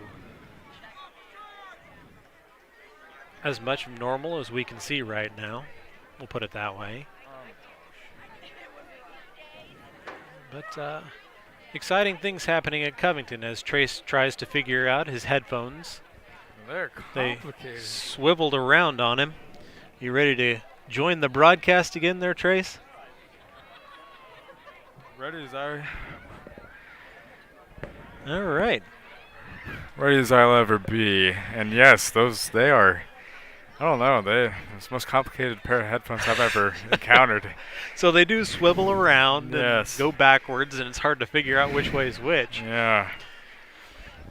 And I don't know if I'm seeing things, Trace, but it looks like the student section's got even bigger. I don't blame them with how these Trojan teams performing. Yeah, this is fun to watch tonight. 30-6 lead for Covington, That's right. and they're going to get the ball to start this off. That's so. right. And they must maintain momentum and continue to execute on the offensive side, march down the field, possibly score again, increase the lead to 30 on this next drive. So what was the term you used earlier, Trace? Don't flinch? Don't flinch, yes. That is the motto, you could say, for that Coach Campbell has adopted for this team. Don't flinch in any circumstance. Continue to perform So to the Covington best in of their the potential. black jerseys tonight with the white numbering. Easy for us to read. Attica in the white jerseys working right to left with the red numbers. Beautiful night at the complex. I didn't think we'd get this gorgeous of a That's night. right. Swing pass over to Elmore, and we got a got flag on the play. high in the air. Yeah. Pass incomplete. Flag on the play. Illegal formation on the Trojans. I was really expecting a much colder night with maybe some winds, but a beautiful night here at the Trojan complex. I'm in a light jacket. Trace prepared for a heavy winter, it seems. That's right. First stocking hat of the year. Although Breaking it out. I like it. the only thing I'm lacking in is chapstick. So we would call this fire weather, Trace. This is bonfire weather. It's a shame. I don't believe that's happening. No bonfire this year, but kind of the only thing we've missed. That's right. Carfault goes deep to Gerling, and he's unable to connect. Throws Girling a little over. So you've got to hope the extended halftime didn't stiffen up the Trojans. That's right. Were you able to see the halftime festivities from where you were, Trace? I mean, yeah, I made my way down to the fence. So, All right, Hallee yes. Wooster, our homecoming queen. That's right. The juniors come away with the float victory as Carfault passes it out to the side and complete. Continue for Keller. Trojans definitely coming out a little flat, a little stiff, as they fail to gain any yards in this first possession. 3rd and 15. Well, they gained yards just the wrong way. Exactly. You always want to avoid that. Yeah, exactly. So penalty pushed them back an extra 5 yards. 3rd and 15, as Trace said. But when you've got this kind of passing game, nothing's out of the question. Carfault lofts it over to Elmore, and he nearly makes the tough grab. Coverage by number 12. Number 12, Bowden Rice of the Ramblers. Bowden Rice, a freshman, 5'9", 155.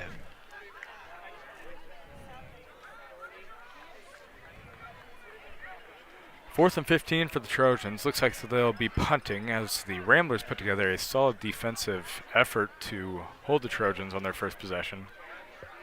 I don't think we'll be seeing another trick play from Colin Moore here. A flag in the air.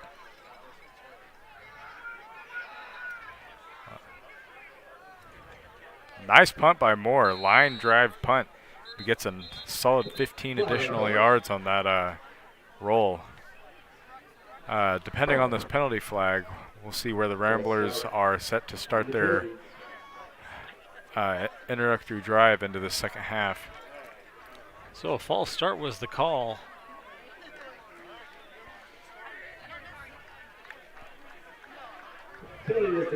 Attica's going to start this one on the 35-yard line. So 30 seconds into the second half. Already quite a bit of action. Just not positive for the Trojans so far. Can't complain much if you're Attica on this field position. You can't be overly even after that long roll. Yeah. Can't be overly grateful either, though. It's just. We'll see if they can put something together. They were content to just quarterback keep at the end of the first half. Now, a big play here could actually swing momentum entirely for this Rambler team, but it's, what balance by Britt. And he'll pick up a solid 9 yards after. What a play by John Britt. All the credit to him. He was down for the count. His knee nearly touched the ground, but he managed to spin out of it and regain his balance. Yeah, it looked like he was stuck at scrimmage. Picks up 9 yards for the Ramblers. Made something out of nothing. 2nd and 1 for the Ramblers. Ball placed on about the 44-yard line. The Rambler 44-yard line. Wow, so just a pure effort play by Attica on that last one.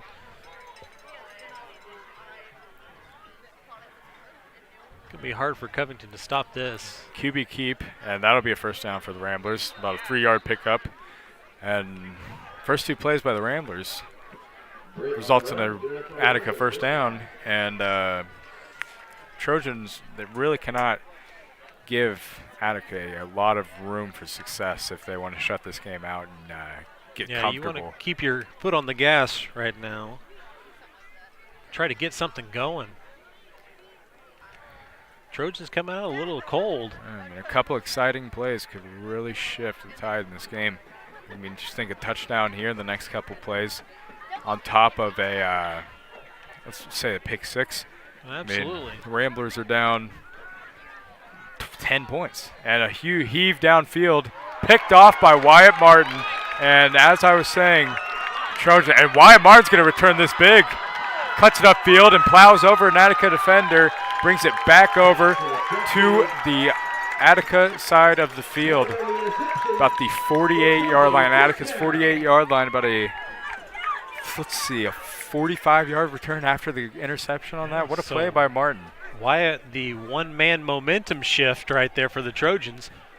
Under 10 minutes to go, so we're 2 minutes into the second half. That's just a timely play on the Trojans' part. Attica trying to piece together some momentum, trying to piece together some success, and that is deflating. Yeah, that's deflating on their part. Nice turn of events for Covington. This offense just has to get going. Swing pass over to Valdez. He'll pick up real positive yards, about 13-yard gain. Results in a Trojan first down. Got to be happy with that one. That's right. And that's good enough for Trojans first down. So we'll see if that defense translates into offense with this high-octane Covington passing game. Carfault looking over the sidelines, getting some last-second instructions. Play clock down to 15. Carfault looks, gets it over to Dane Gerling on the hitch route, and he'll fall forward for another 7 or 8 yards for the Trojans. Just like that, the Trojans are back in their groove, producing good, solid offense, positive yards, 5 yards plus every play for the Trojans so far in this offensive drive. And they are looking to score again, put the Ramblers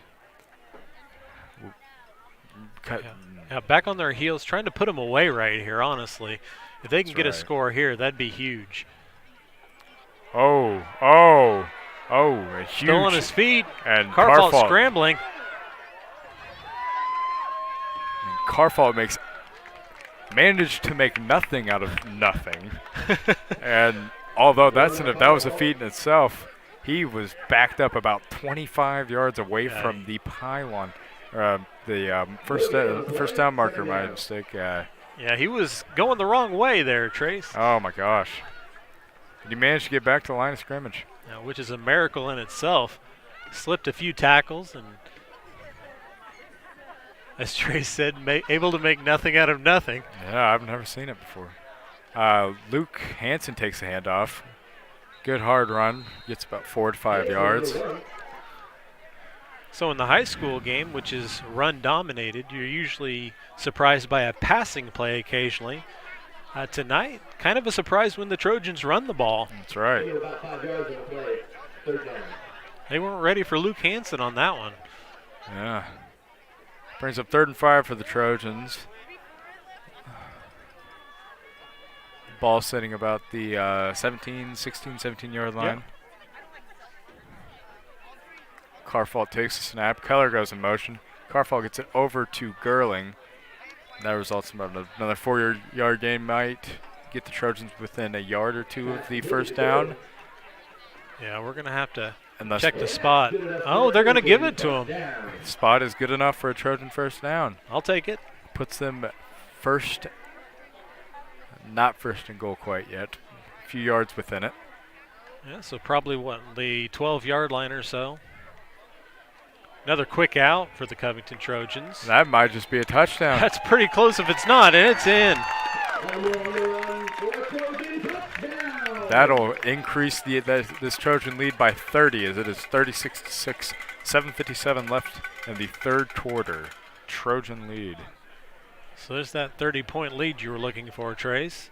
Yes.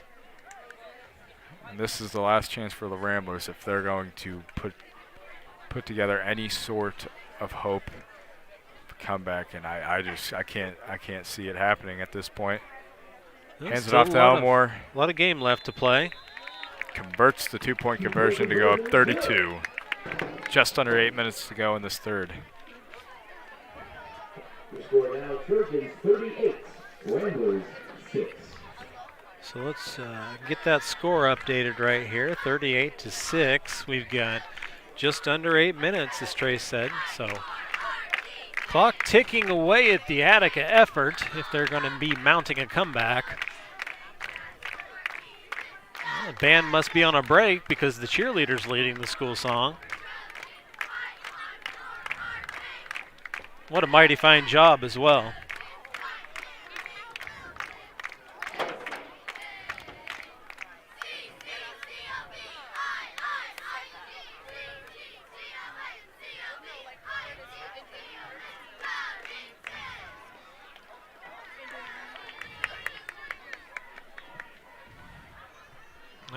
So Attica's going to get the ball after this kickoff. We'll see if they can put anything together. The game's starting to slip away from them, especially with the lack of numbers that they're suffering from. That's right.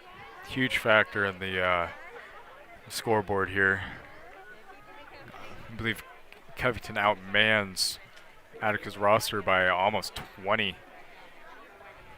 Yeah, nice to put some fresh legs in. Yeah.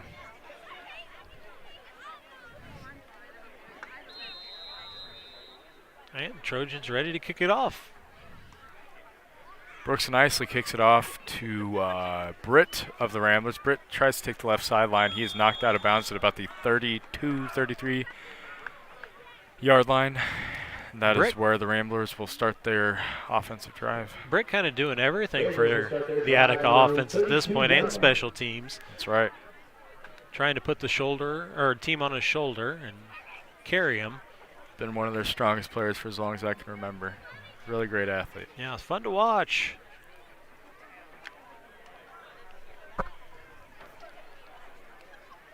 But the Trojan defense gets another chance to prove themselves. Played well thus far.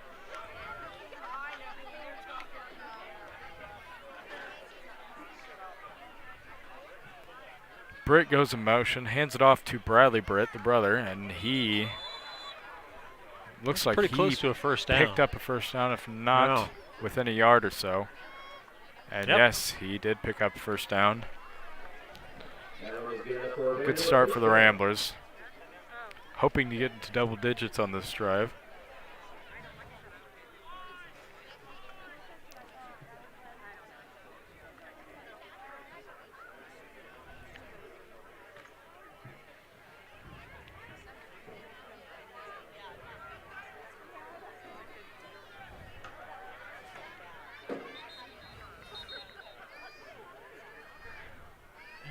Got no picture, but that's okay because we're going to timeout.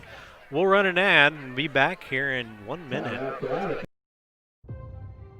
High school sports are about so much more than winning and losing. They're about persistence and perseverance, no matter how big the challenge. The high schools in our community are going through a difficult time, but our fall sports season is off to a strong start.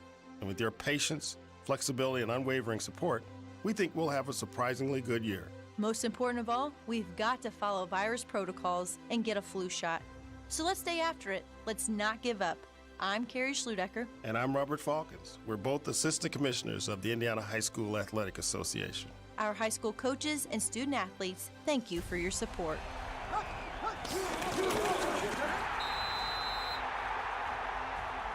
This is persistence. This is perseverance. This is positivity.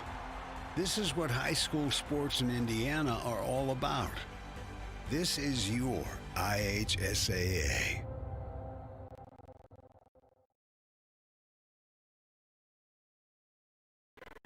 All right, Trace, we're back. Trying to commentate on this while I get our camera back up and running. All righty.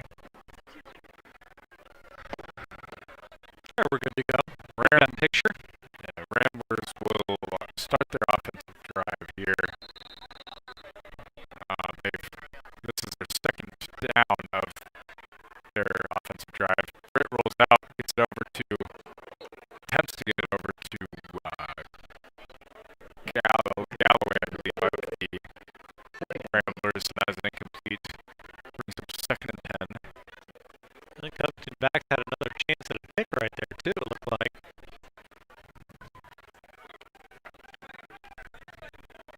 So just under 8 minutes to go here in the third quarter.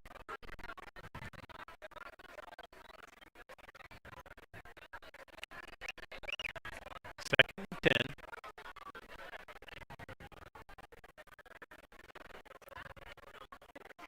Britt takes handoff, fakes the pass to the left, cuts it back upfield, and attempts to complete the pass to Bradley Britt to the Ramblers within a couple yards of the line of scrimmage. There's a flag on the play. He's just trying to make something happen there. Yeah. Chased out of the pocket by the Trojan defense.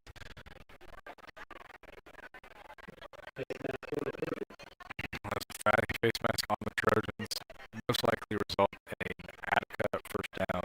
Yeah, you've got to think so. That's coming after the quarterback, getting a hand in his face, and just coming down at the wrong time, in the wrong angle. That will put the Ramblers at Covington's 42-yard line, 43-yard line. That is a big swing right there. 42-yard line, my mistake. And just like that, Attica is in scoring position. A matter of a couple plays or so, and they can put 12, 14 points on the board. Yeah, that's a big call. Britt fakes pass left, takes it left, and he's going to be brought down to the backfield. Oh, wow. Bunch of Trojans meet at him. They're excited on the sideline. Oh, they are.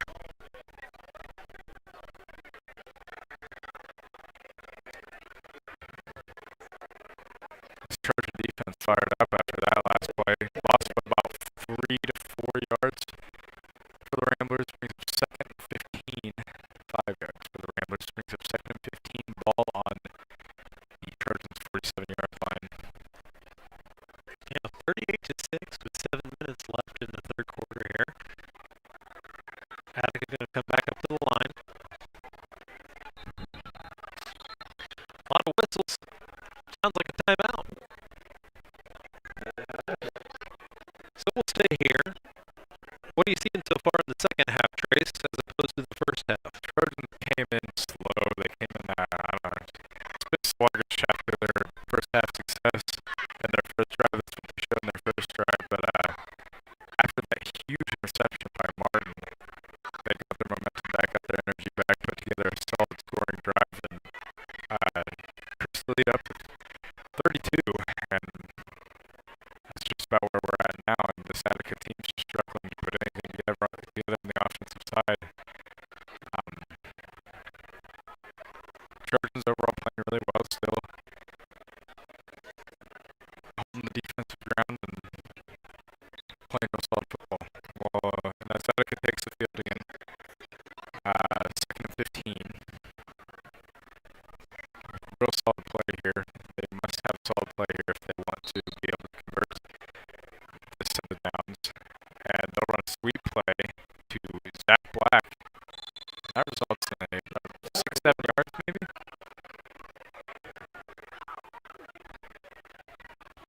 I'll bring up third down and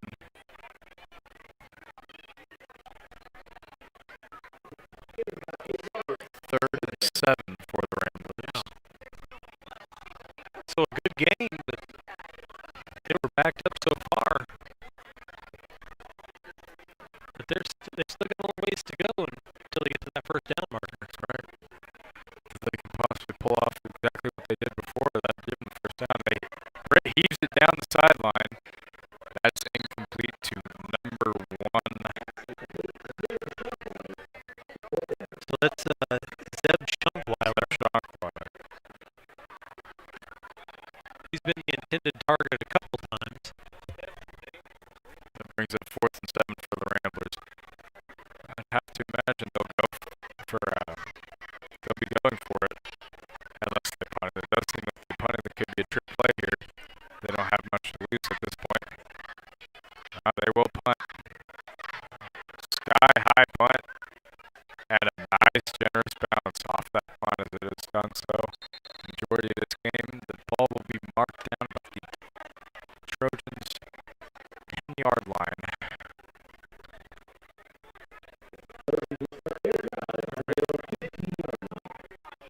15-yard line, my mistake.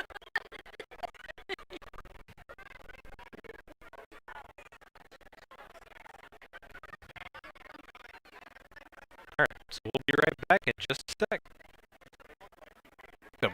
Solid move, and he'll go upfield for... Oh, he might break away. What a run by Nicey. The speed on number 12, that new addition for the Trojans. That might be a 45-yard gain for the Trojans. First down, Trojan. A lot of speed on number 12 there. Real shifty player.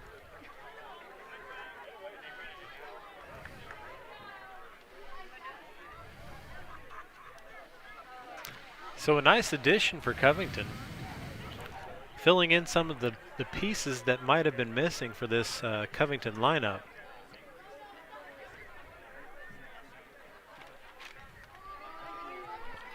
And we've got a timeout, kind of just standing here for a second. So we'll see if we can't get our video feed back up and running.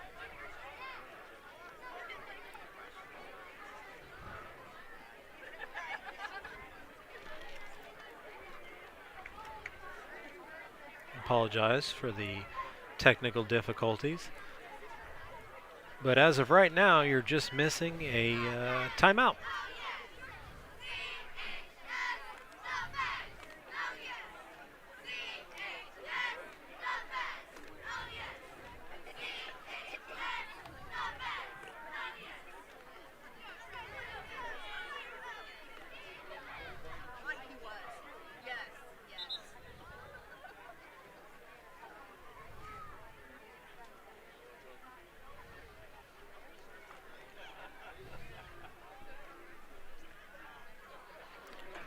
All right, so Trojans back, lining up after the huddle. Appreciate you guys sticking with us, trying to get our video going here. After the huge play by Brooks nicely, the Trojans will start 1st and 10 on the 52-yard line. Carfault takes the snap, hands it off to Luke Hansen. He falls forward for about 5-6 yards. Solid run by Hansen. He's had a couple nice runs here for the Trojans tonight. Pick up a 4 yards on the play. 2nd down for the Trojans.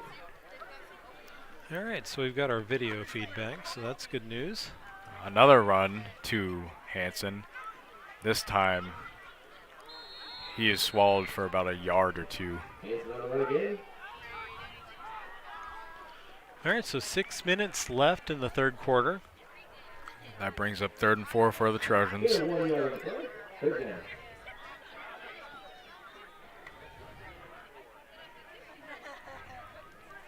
A dead play for the Trojans, hoping to get the offsides call. Free 1st down. Carfault takes the snap, looks back, heaves it over to Keller, and that is complete to Keller for the Trojan 1st down. And it's good for a Trojan 1st down. All right, so good news for Covington, moving the chains. And when Covington has the offense rolling, they can put up some big numbers. That's right.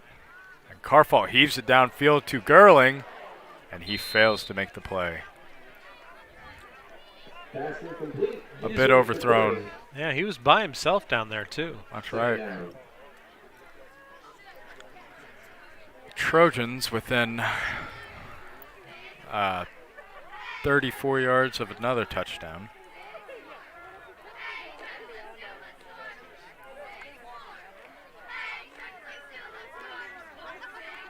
And I imagine once the Trojans pass that 45-point benchmark, then those JV units will come in.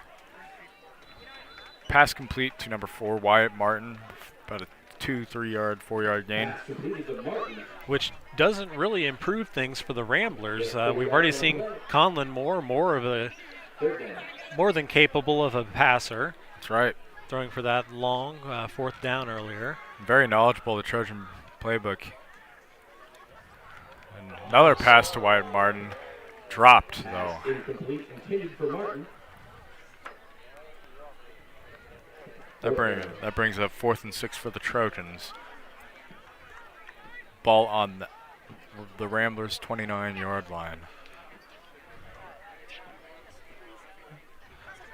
So that awkward kind of field position here. Yeah. Dane Gerling in the running back position. First time he's showed himself at that position tonight. Carfault takes it back. Nearly picked off by Bradley Britt. Pass incomplete. Turnover on down for Ramblers. So that'll be 1st and 10 for the Ramblers. And a nice defensive stand by the Ramblers, showing they have not folded despite the score. Yeah, still putting in the effort with 5 minutes left to go in the third quarter. Must respect it. Absolutely, yeah. diminished numbers, but still putting forth the effort. You got to like to see that if you're the Attica coaching staff and the Attica crowd, who actually showed up tonight, populating quite a bit of the visiting bleachers. Solid amount of numbers on their Yeah. side. It's good to see the amount of support. And then the Ramblers will start their drive on their own 29, 28-yard line. Hand off to Zach Black, who will fall forward for about a yard or two for Attica's first play. Yeah, keeping it of on the drive. ground. Yep. So, Trace, do you keep playing that running game, or at what point do you start putting the ball in the air? Well, as they've tried to put the ball in their air multiple times this game, they've failed, and then it's resulted in 2 interceptions for the Trojans. So, I mean, with nothing to lose here at this point in the game, I'd say they do experiment with more pass plays, but like such, and that's a solid game for the Ramblers. Results in a first down. Yeah. John Britt connects with his brother Bradley Britt. Playing kind of a soft defense there in the secondary. That's right. So the clock stops. A little over 4 minutes left here in the third quarter.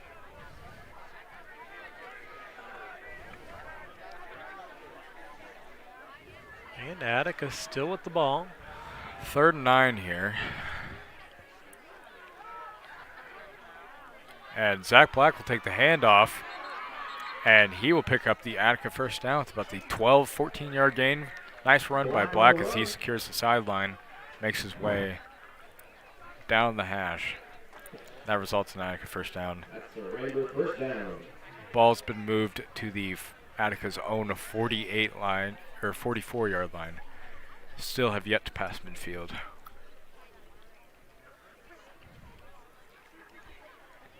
So Attica trying to get something going here in the second half. Time is starting to slip away from them, though. Down 32 points. That's quite the sum. Yeah, and we know that Covington offense can strike at any time.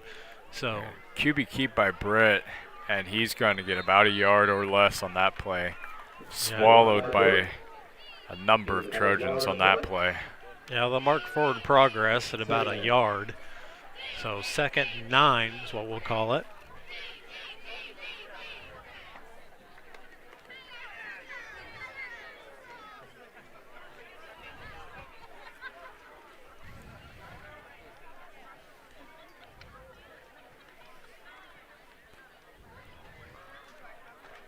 So even after the homecoming came and went, the Covington crowd remained. You don't see that a lot. That's right. And Britt rolls it out, looks for the pass or the pitch option. It's a run pitch option, but a rough pitch relationship between Black and Britt results in another yard gain as Britt attempts to make something out of nothing. Yeah, especially in this not severely competitive game. Still big numbers in the crowd up here. That's right. People standing along the fence, the track full of people, student section still standing down there in the end zone. Visitors bleachers still got some numbers in it. Gotta love to see it. Yeah, it's a great sign of life here Britt in takes a Indiana snap. football. And another pick, this time by Jordan Inman, and he will attempts to take the sideline. What a pick by Jordan as he gets into his pass drop well and just nabs it. Nice athletic play. Shows off his length at about 6'1". And that's his first career interception. Jordan was locked in on that one. First year playing football for Jordan Inman. And he's made his presence felt on this football team. Yeah, quite a big impact tonight. And that is Attica's 3rd interception on the night. John Britt struggling in the passing game. Either that or the Trojans are playing that well on defense. Yeah, and you've got a lot of factors, I'm sure. Trojans actually stepping up and yeah, that was a really reading that athletic pass play. game really well. Yeah, And the previous interceptions with Brooks and Isley, that was an incredibly athletic play too. And the Trojans retain possession on Attica's own 44-yard line, 43-yard line. Yeah, we'll call it 44. So about 3 minutes left in the third quarter. Timeout for Covington. Or no, we're going to get a delay of game or something. So it seems as the Trojans have been backed up 5 yards, first and 15 on Attica's 48. Carfall takes a snap, throws the swing pass to Brooks nicely, and he cuts it back upfield with an array of moves, and he'll fall forward for about a yard or two. So he's a viable option in the pass game as well. That's right. About 6 yards on the play.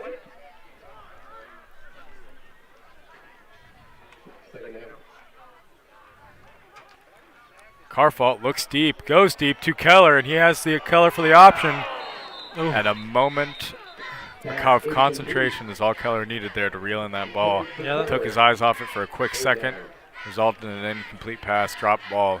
And that ball juggled up a little bit too there. I thought he was going to come back down with it. Attica defender did make a play on it.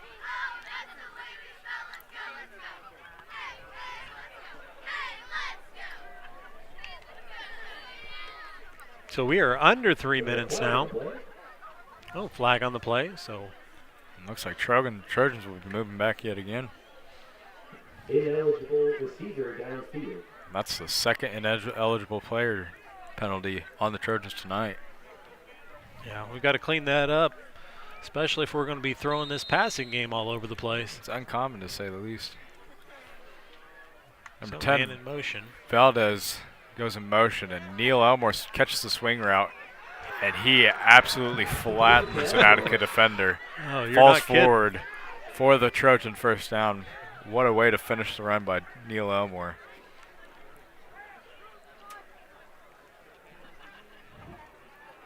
And did I see in the middle school announcements today, Trace, that today is your brother's birthday? Oh, yes, it is October All right, 2nd. So happy birthday to Titus. That's right. He's 13 today, teenager. Oh, man. Ah, Scary times in the Hammer House. ah. And that's a Trojan first down. So under 2.5 here in the third quarter.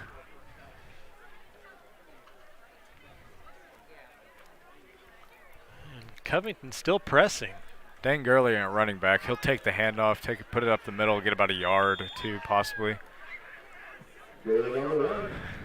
And Covington not too upset with that play. Gain of 2 on the play. 2nd and 8 for the Trojans.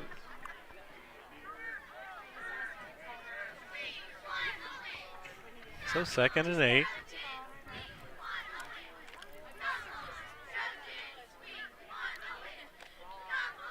Harfault looking to the sideline, getting the play. Takes the snap, runs left. He's got a lot of field in front of him. He might just take it, and he will take it.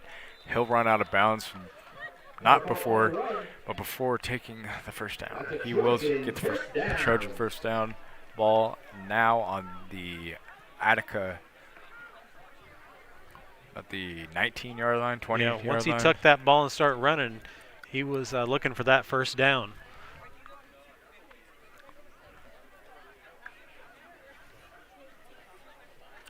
So moving quick here. Carfall moves around the pocket, rolls out to his right, and he'll tuck it, and he gets out of bounds. That might be a loss of 3 to 5 yards. Tough play for the Trojans. Yeah, moving side to side instead of down the field now. And we've been at 38-6 for a while. That's right. About a minute and a half left in the third quarter here on Covington's homecoming night. Carfall rolls out to his left, swings it over to Keller. Keller makes a man miss, breaks the tackle, and he will score. Nice play by Keller. Ask and ye shall receive there, Trace. That's right. So that puts it to 44-6. Right. Well, it was only a small little swing pass. Keller made a lot out of it with Yeah, he did. power and footwork. Yes, that puts the Trojans up 38 now. with a minute 19 left to go in this third quarter.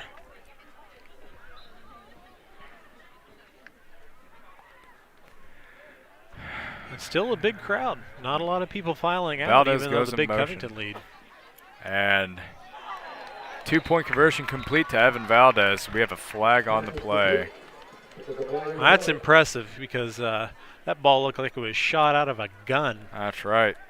Point blank range for Valdez to catch that. That's a pretty impressive catch. Yeah.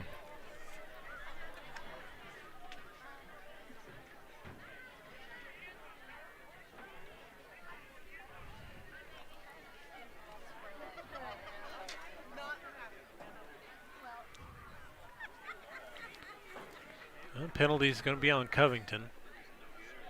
They're going to have to back it up and try that again. Looking to make it a 40-point lead. Replay 2-point conversion.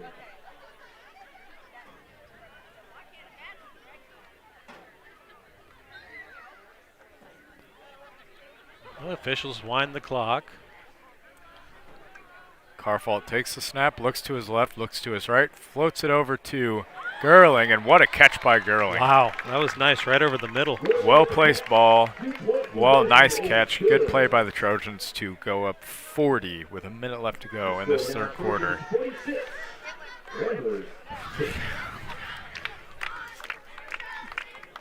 All right, and the cheerleaders for the second time this quarter start the school song.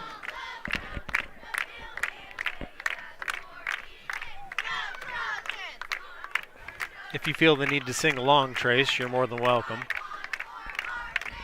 I do have quite the singing voice. That was the debate in class today. Oh, so I heard. Yeah, your friend Wyatt Woodrow brought up your singing voice. We know you're part of the choir. Yes, a bass. Yes.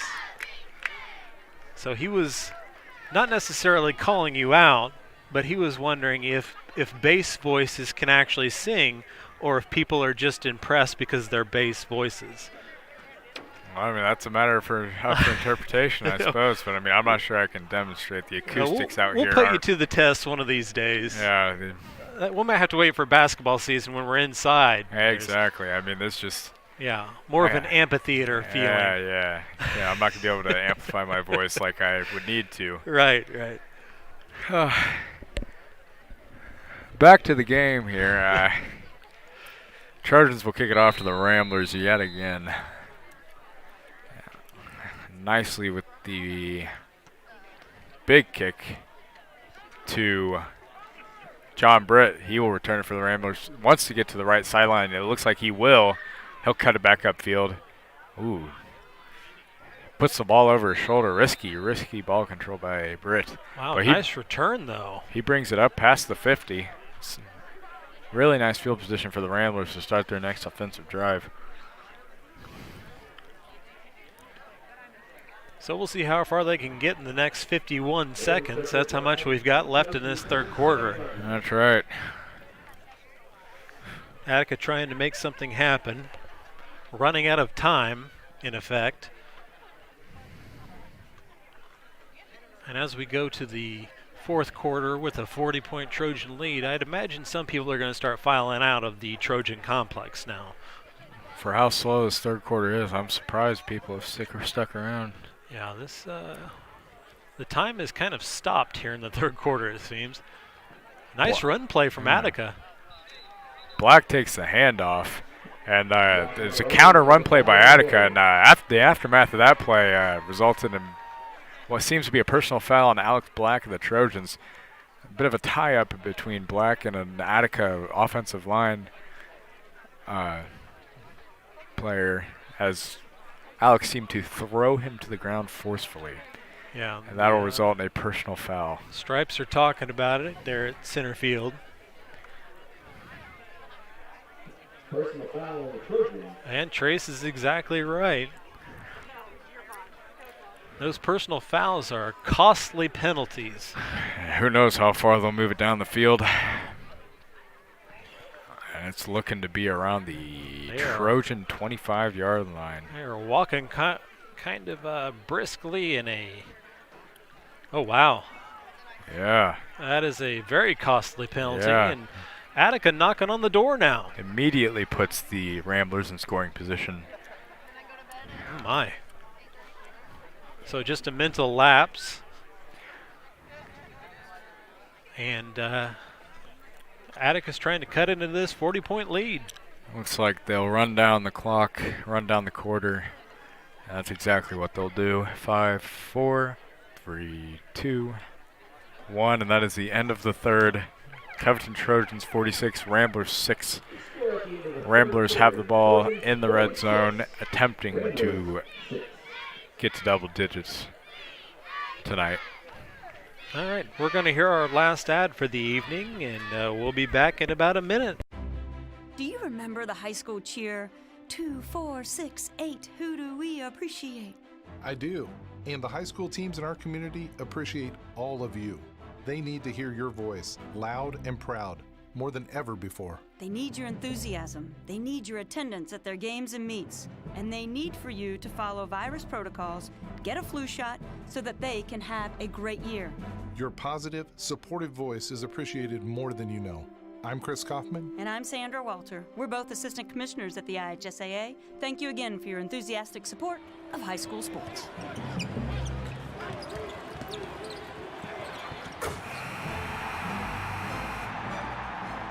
This is passion. This is enthusiasm. This is community pride. This is what high school sports in Indiana are all about. This is your IHSAA.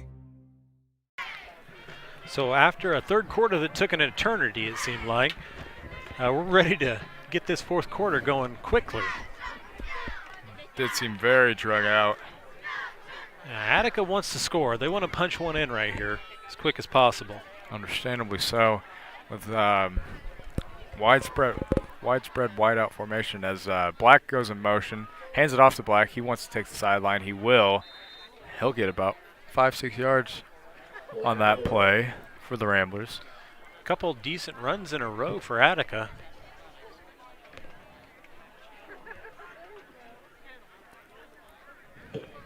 And they are threatening to score. Gain of 8 yards on the play. Second down. 8-yard gain for Black.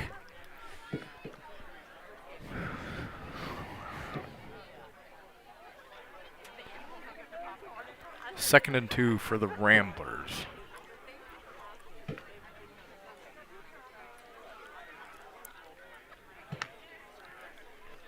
Britt gets it over to Seb Schonkweiler. That'll be a first down for the Ramblers. Puts them in maybe first and goal. Yeah, I'm going to say it's looking like that. Yeah, they dropped the sticks. Yep. It's going to be inside the 10. 6 yards to go for the Ramblers. Be a big statement for Covington if they could stand strong right here. That would be huge. That would be huge. Deflating for the Ramblers. Absolutely. But they send a couple out wide. Britt takes snap, hands, and that'll be a keep by Britt. He'll get a few yards. Not many. Forward progression was stopped. On the run. Gaining about 5 yards on the play. Second down.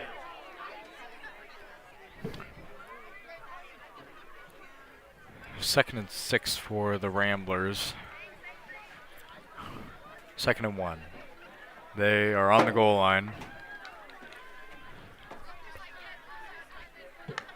It's going to be tough to stop this run game so close to the goal.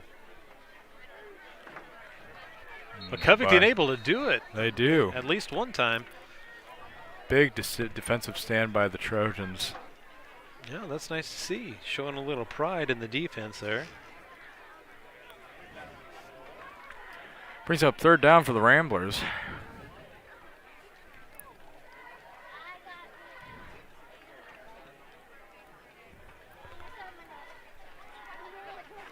So the chance is getting slim, but still a couple more downs in order to try to get this one over the line.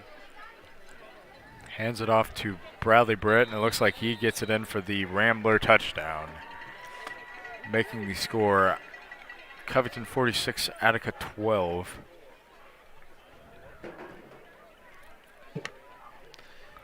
Yep, we'll get that updated.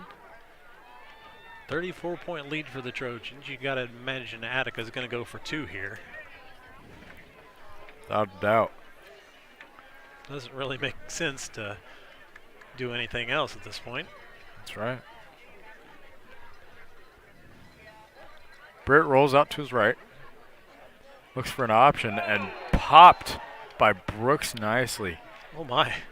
And although Attica did convert that 2-point conversion,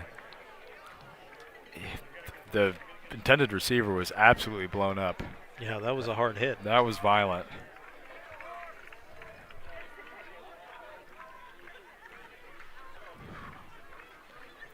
All right, so that puts it to 46-14. 8 minutes left in this game. Ongoing clock for the rest of the game. Yep, we're going to be running clock. Thankfully, after that super long third quarter. And I'm not really sure what took that third quarter so long, Trace. Not a lot of scoring in there. No. Just kind of a lot of back and forth at midfield. Just drug out possessions, an assortment of pass plays, just enough to drag out the duration of each possession.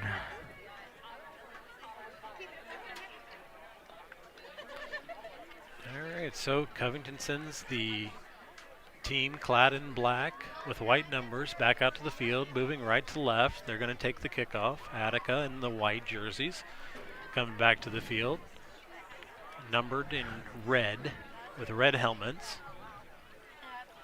Kicker's going to tee this one up, and we're going to get ready to go again. So do we see Alan Carfault again, Trace, or are we going to see Conlon Moore? What do you think? I think it's probable that Moore takes the field, and as he's warming up on the sideline with Carfault. I think it only makes sense for Moore to get a solid offense possession and get him a varsity touchdown, perhaps. Black kicks it off for the Ramblers.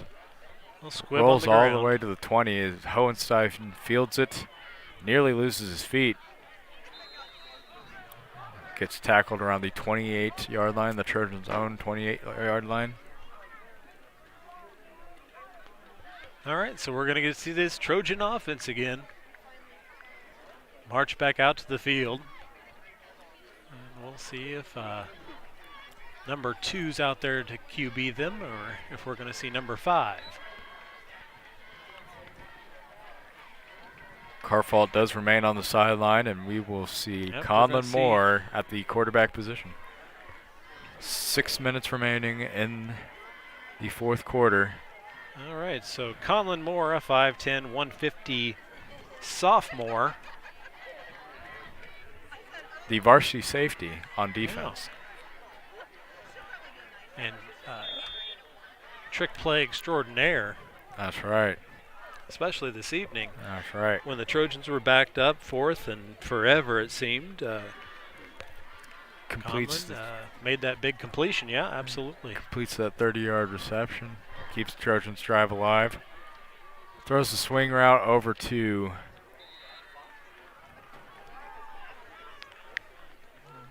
Bettinger of the Trojans. Now your eyes are better than mine. There's zero chance I saw who that was. Yeah. Tried to turn it upfield, but fails in doing so. Brings up 3rd and 10 for the Trojans. 5 minutes remaining in the game. Yeah, this one's just smoking compared to that third quarter. Oh, yeah. All right, feels like a matter of seconds since this one started. Conlon's going to scramble a little bit. He's going to tuck it and keep it himself. He's going to get big yards here. Spins.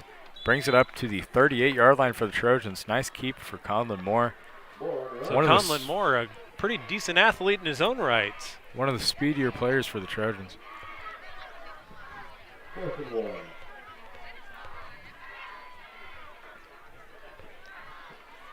So 4th and about 1.5. 4 minutes remaining in the fourth. See if the Trojans can convert. Moore back in the gun. QB keep by Moore. Falls forward. Might be short. Close. Yeah, that's going to be really close. Might result in a turnover on downs here in favor of the Ramblers. Let's hope for that favorable spot again. I don't believe they'll get it.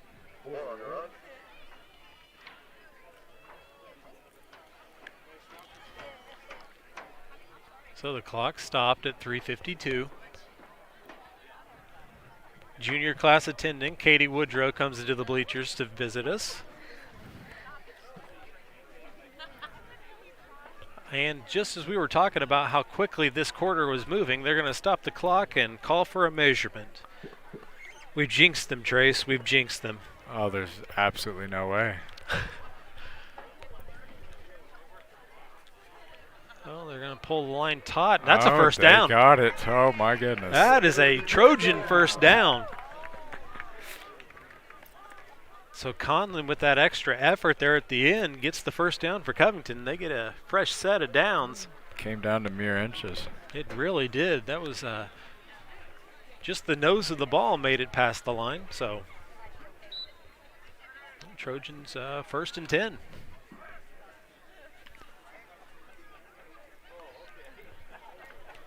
(46-14). Clock's running again. 3.5 minutes left in the game. Moore takes the snap. Attempts to intended target is Inman.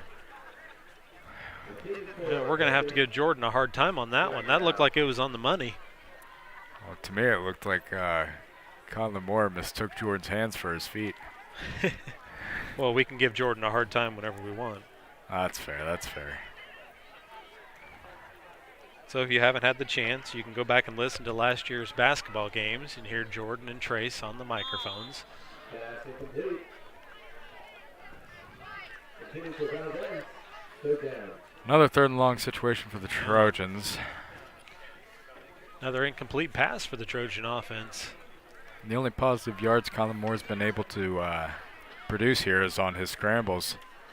Shovels it over to Hansen and picks up about 4 or 5. That'll bring up about 4th and 6 for the Trojans. 2.5 minutes remaining in the 4th. Let's see what Coach Campbell goes with here.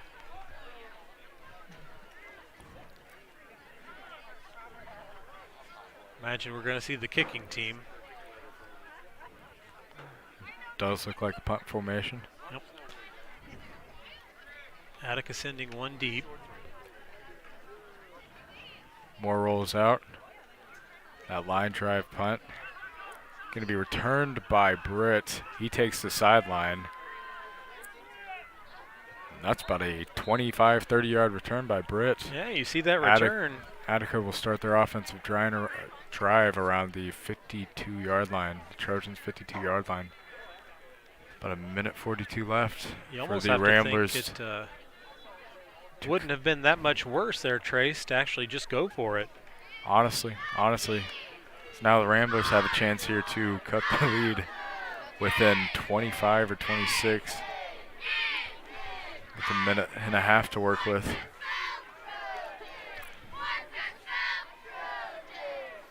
So barring some sort of miracle, Covington's going to walk out of here with the win on homecoming night.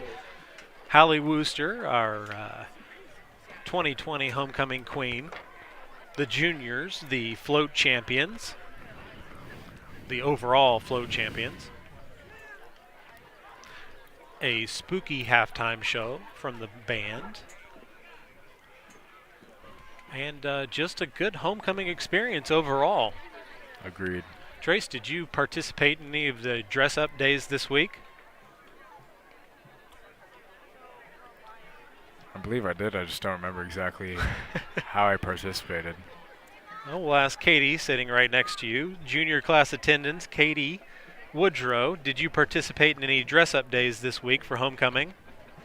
I kind of did Decades Day. Kind of did Decades Day. What decade did you go with? The simple 90s. I went with the 90s as well, except I went with the 1890s. Timeout, Covington. So, if you didn't get a chance to see me, Gosh. I had the vest and I had the hat and everything going on. Oh, that is fantastic. Yeah. I was not aware. I guess I did not see you that day. Yeah, that was a fun day. Oh, gosh. So the 90s, did you wear the flannel? Ah, the flannel. So the grunge look. The flannel. Wyatt would have been proud, I'm sure. Very. So we're trying to finish out this game. A minute 39 left. Attica with the ball after a nice run back on a decent punt, actually. A decent kick by Moore. Black takes the sweep. He attempts to get the sideline, chased down by her Trojans. He might make the sideline. He might get it back upfield and score for Attica. Oh, just tripped up. Black on the run. That's about a 45-yard run for Zach Black. Yeah, that's a fingertip tackle right there. That's Barely got a first hand down. on him. Just enough to trip him up.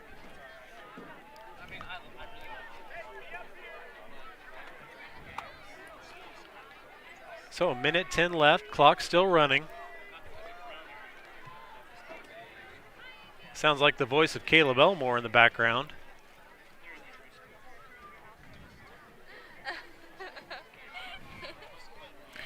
I'm not sure I know what you're talking about.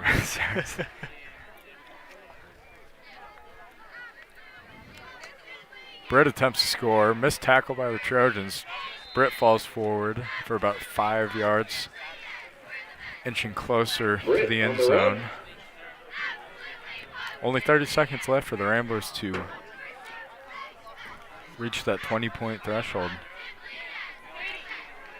So we'll see if they can punch one in for pride's sake.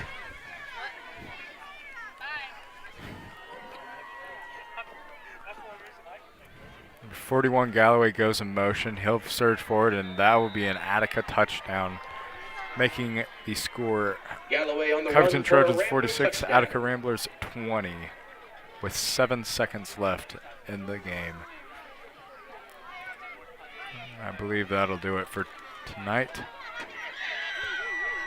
And that concludes tonight's varsity exhibition between the Covington Trojans and Attica Ramblers. Final score, Covington 46, Attica 14. Yeah, a little premature on the update button there.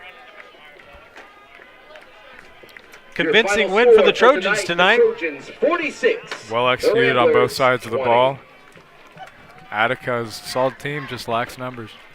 That's a fair point. Thanks for joining us tonight, everybody. We're getting ready to sign off. We'll see you next time. And from the Trojan Complex,